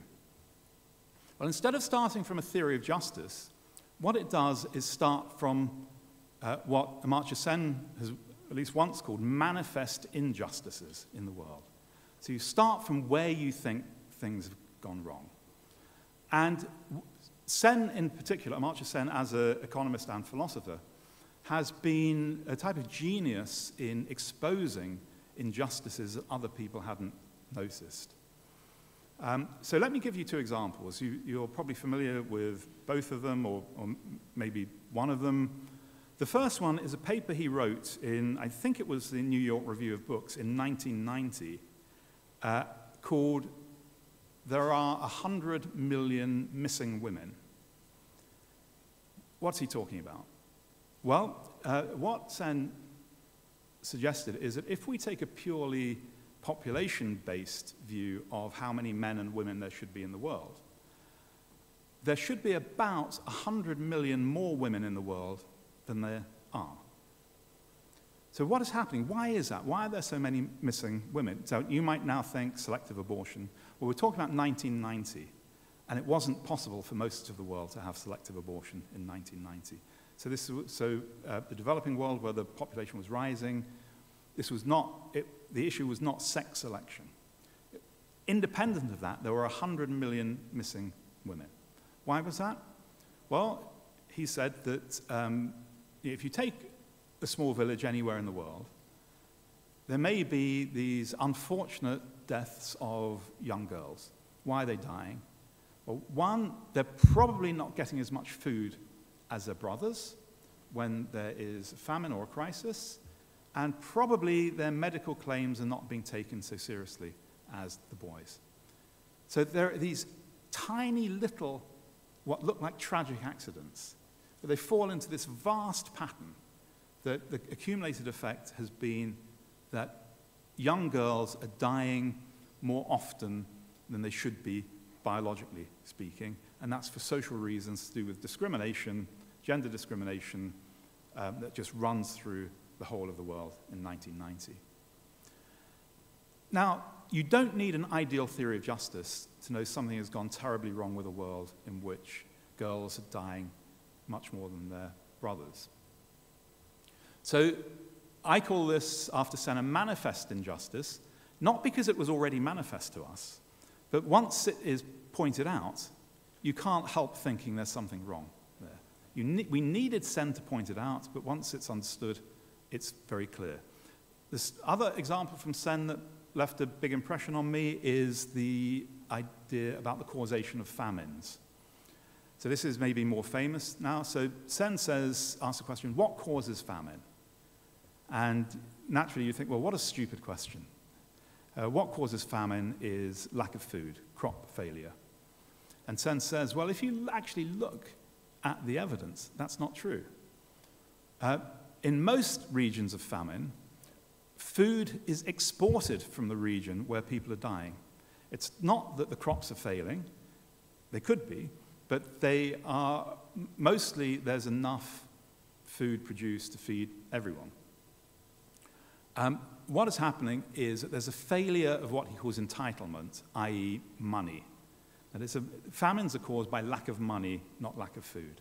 They're caused by the fact that people who need to buy food just don't have the resources to buy it, and so the food is taken out of their area. That can be a consequence of crop failure, it can be a consequence of bad weather, it could be a consequence of all sorts of things. But the immediate cause of starvation is not being able to buy the food that's there rather than food not being there.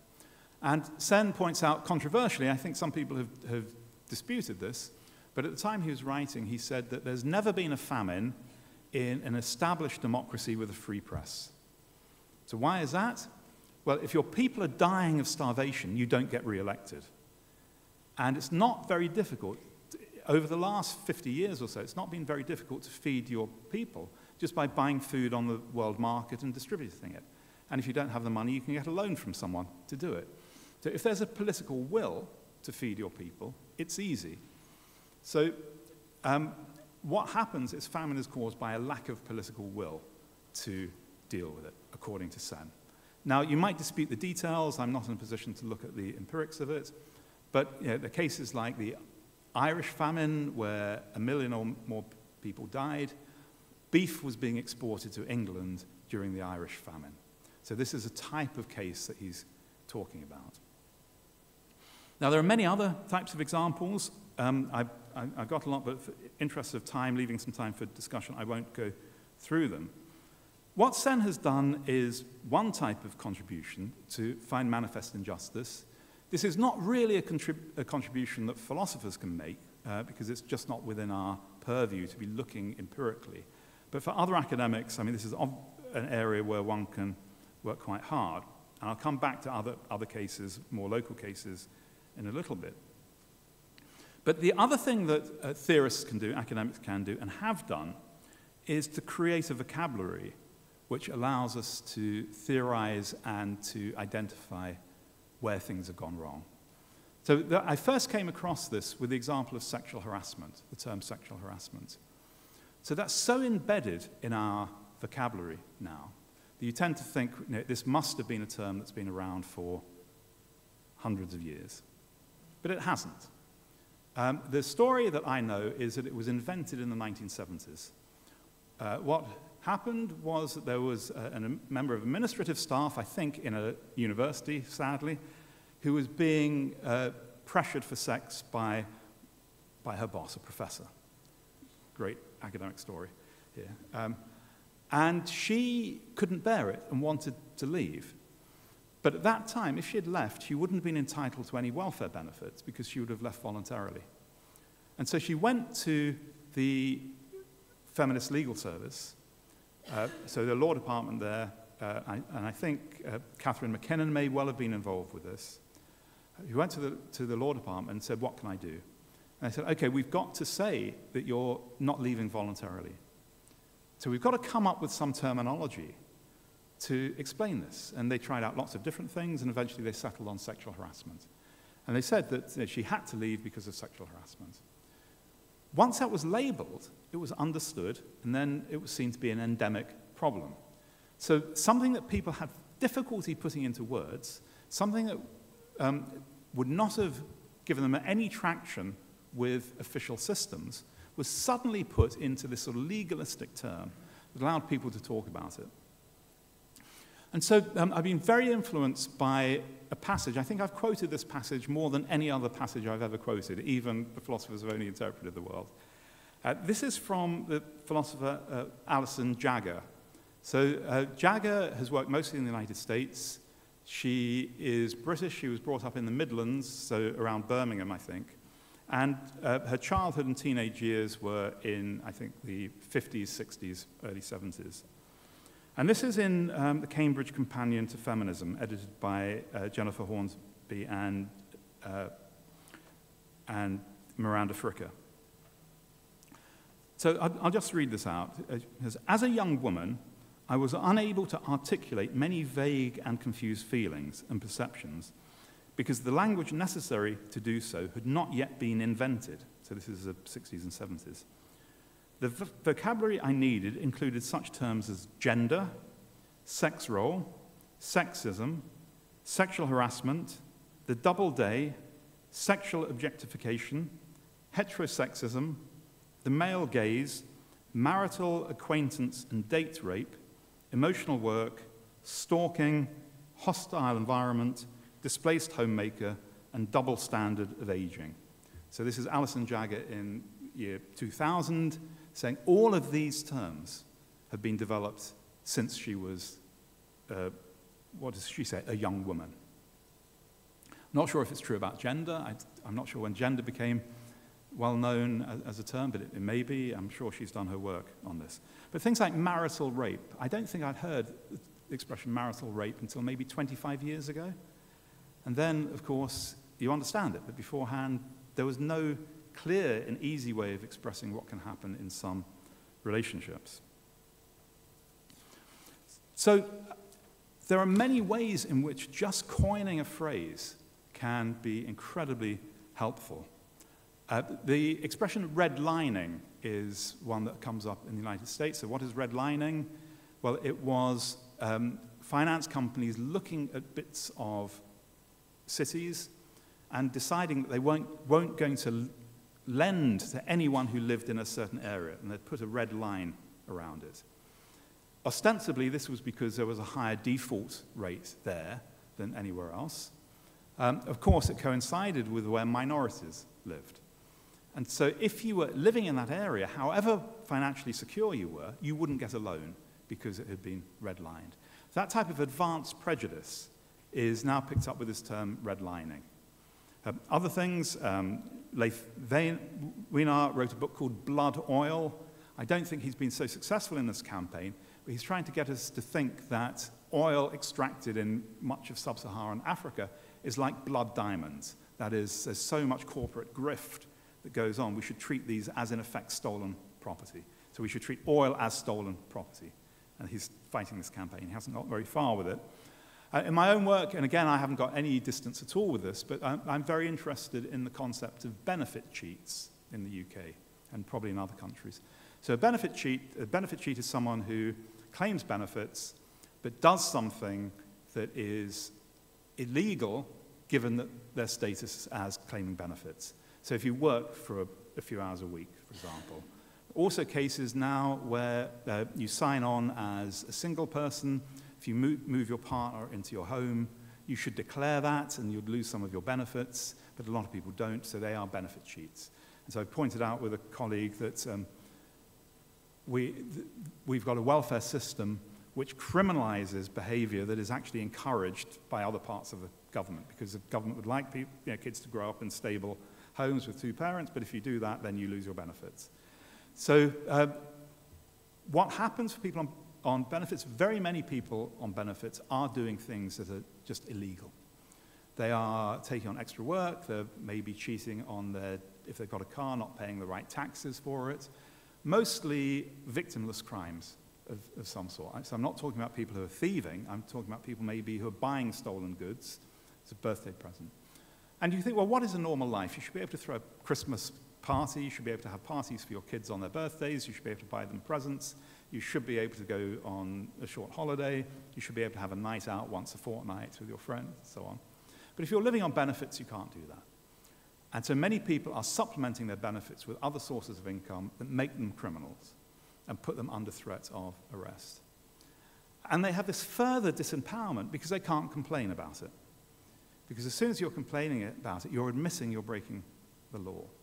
So it's a silent injustice, as far as I'm concerned. So I've got a few papers locked away in philosophy journals where I try to draw more attention to this. Other people have been more activist about it.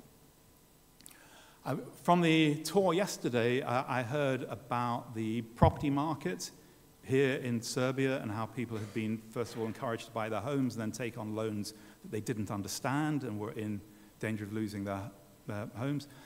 I don't know if there's a phrase for this, but the experience in other cases means that the activism is likely to have greater salience if you can call it as something injustice, like a housing finance injustice or something, and that makes people at least pay attention, even if they want to deny that there is an injustice. And probably the best example of this is, I mentioned her before as an editor of the collection, Miranda Fricker's book, Epistemic Injustice. So this, again, sociologically, this is quite interesting because Miranda was a colleague of mine in the University of London when this book came out. And she had quite a lot of trouble getting it published because it was very much against the grain of what was going on in analytic philosophy. So if you read it now, she doesn't talk very much about women of color in the book who had similar ideas earlier. She talks about these Cambridge philosophers, Bernard Williams, Edward Craig, Craig is barely read now. But she felt she had to latch her analysis onto this existing analysis and call it epistemic injustice. And when it came out, I think a lot of us were a bit bemused about what she was doing because this didn't look like the things you were doing in philosophy. And it took a while to catch on, but now I just see this phrase everywhere. So you see it in healthcare, for example, you see it in bioethics, you see it anywhere. What is it? Well, it's basically, and I'm not trying to diminish it here, but it's basically putting in different terms what we used to say with the words, no one listens to me, or no one takes me seriously. Because I'm young, or because I'm black, or because I'm a woman, no one listens to me. What she's done is rephrase this as an injustice, and so instead of saying I'm being neglected, people can now say I'm being treated with injustice, pay attention. And again, this notion of calling something an injustice, when you can back it up, does grab attention. On its own, it doesn't bring about a change, but it is part of a process. So, in my view, arguing for change can be facilitated. I've got written down here needs. I don't think I believe needs, but is helped by this type of conceptualization of a problem. That if you have a new way of bringing a problem to attention with a term that is both descriptive but normative at the same time. So you want something that doesn't just say people are in housing need, well, housing need is normative, but to make it much more strongly normative, to have a conceptualization of the problem that immediately draws on values. You need evidence that the problem is happening and is causing harm. Because it's one thing to conceptualize a problem, another to know whether it exists. So to the audience of philosophers, I would say you need to team up with some other people in this room, the social scientists, people who are actually doing this work, or even journalists in some cases, to find out that what you're objecting to actually happens. Now, the next thing is much more difficult than people often take it for, which is proposing and considering alternative proposals. Because once you've identified a problem, that is not enough to know what needs to be done for it. And this is something that I see even in sophisticated people who think if they can diagnose a problem, they know the cure for that problem. Well, you don't, or you don't necessarily. And the way this came to me was reading an example. I haven't been able to find the author of this example, and I've tried to attribute it to several people, again, who deny it. People don't seem to like me attributing things to them. But the example is just this very simple one, which is if you're run over by a steamroller, the cure isn't to have the steamroller reverse back over you again. So we know what causes a problem. That doesn't tell you how to solve it. So the nursery rhyme, I don't know if you have the same nursery rhyme about Humpty Dumpty here in Serbia, but Humpty Dumpty sat on the wall. I can't remember what happens, but you know the ending. He falls off, right? All the king's horses and all the king's men couldn't put Humpty back together again. Well, you don't make him whole by taking him back in all the bits and putting him on top of the wall. Right? Very often, something has happened that causes a process, which means you don't have just this simple biconditional causation. Sometimes you do, sometimes you don't. Smoking causes lung cancer. Giving up smoking, sadly, doesn't cure it. You need a different type of cure. Sometimes you will have that biconditional, but very often you don't. But I see, when philosophers try to do policy, I've even seen people say, very sophisticated people say, if we know what the cause is, it stands to reason, actually using that phrase, it stands to reason that we know how to cure it. You don't. You need a different type of research, particularly if something is broken. If we use this term broken, you need something else to put it back together again. And sometimes it's not possible to put it back together again. So there, what you want to do is prevent problems starting. You want to keep Humpty Dumpty on the wall rather than deal with him when he's fallen off. You want to keep out of the way of steamrollers and so on. I'm not going to say anything about needing to not smoke. Excellent.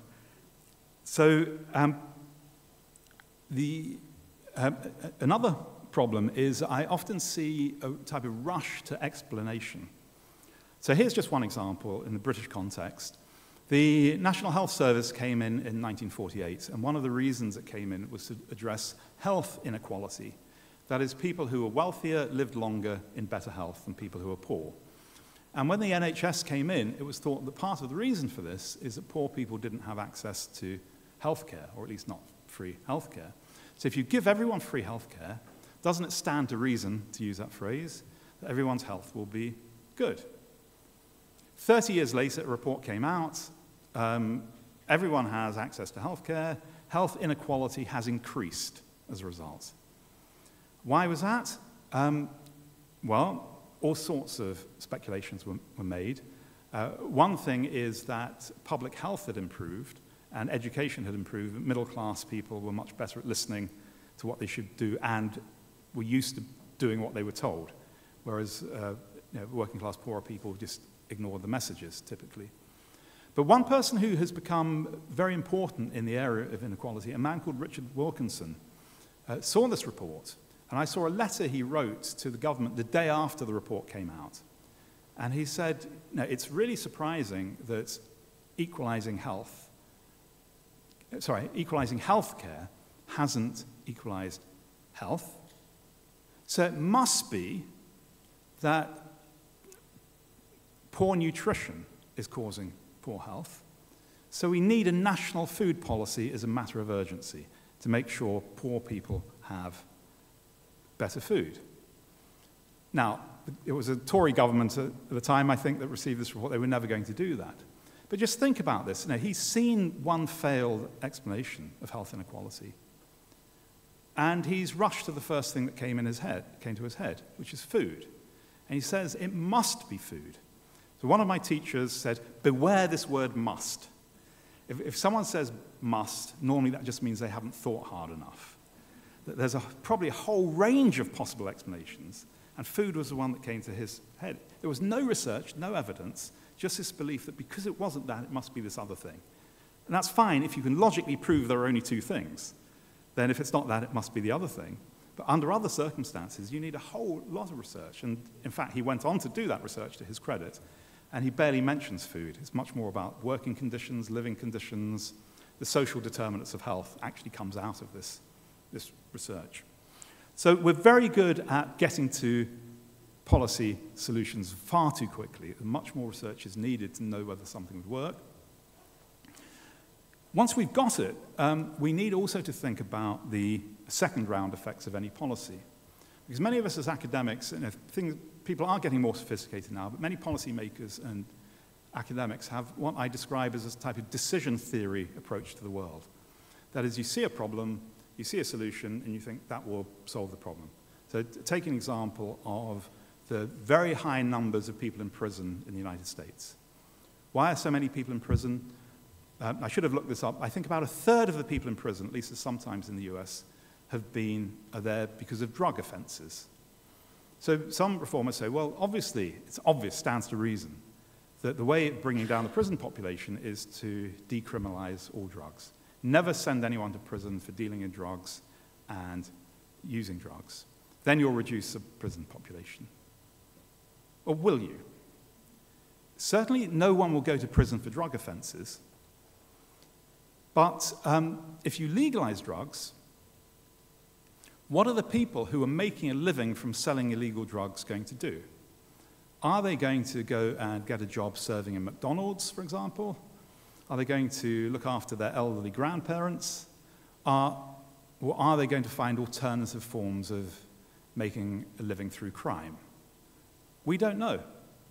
The world will react back on us, and we just can't make these predictions. So it might be a good bet to say if we legalize all drugs, prison population will go down. But we just don't know because we don't know what else people will do.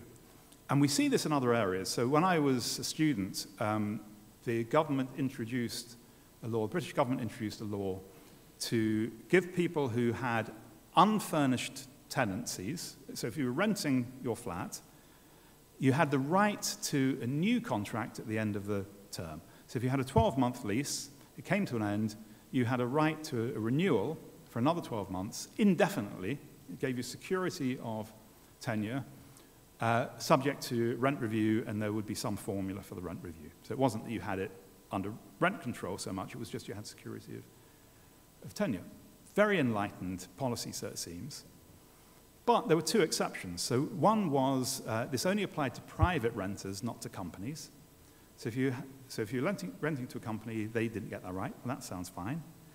But it didn't apply to furnished accommodation. It only applied to unfurnished accommodation. So guess what happened? Imagine you are now the landlord, and you have the prospect that if you've got an unfurnished flat, and your tenant is there, you can't get rid of your tenants ever unless they do something. What are you going to do? Well, what happened was that the unfurnished flat market just disappeared. And people bought terrible furniture and put this terrible furniture in flats, so all you could do was rent a place with awful furniture, unless you were fortunate enough as a student that your father had a company and could do a company let for you. So the effect of this was to hurt everyone that was trying to help, and help people that it was not trying to help people it was trying to hurt, I suppose. Because the world reacts back on you. So you need to think of the world as a game theory world rather than a decision theory world.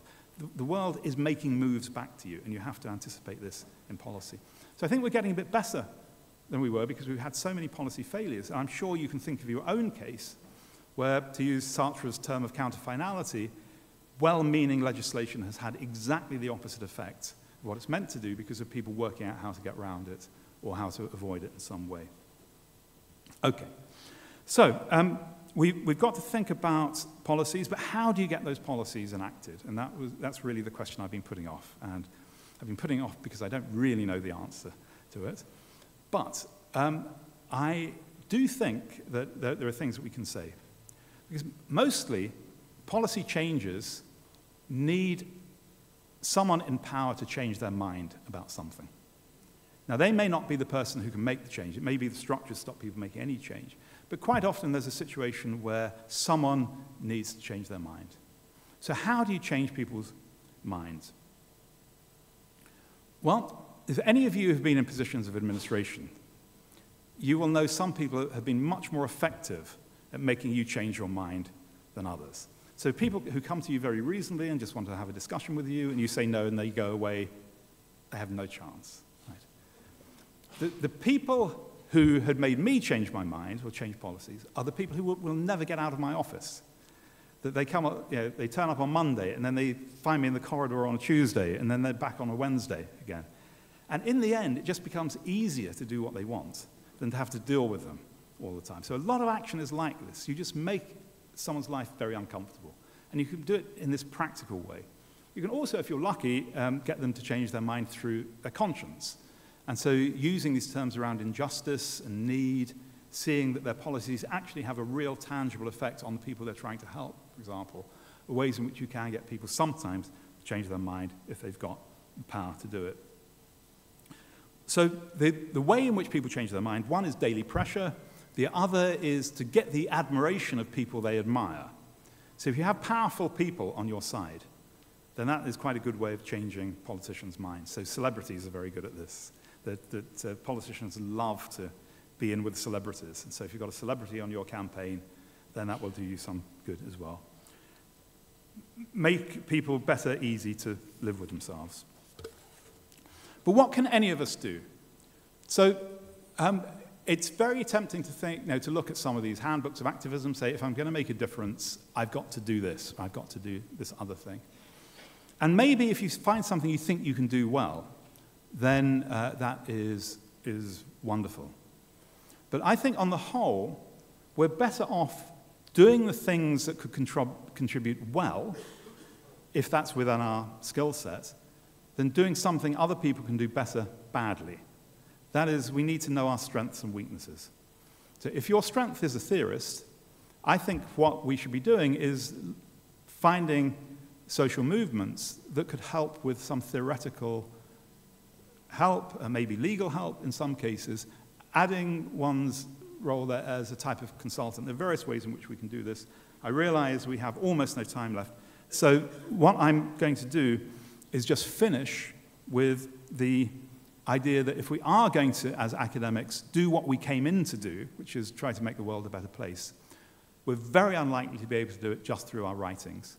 We do need to work with other people to bring about a change collectively.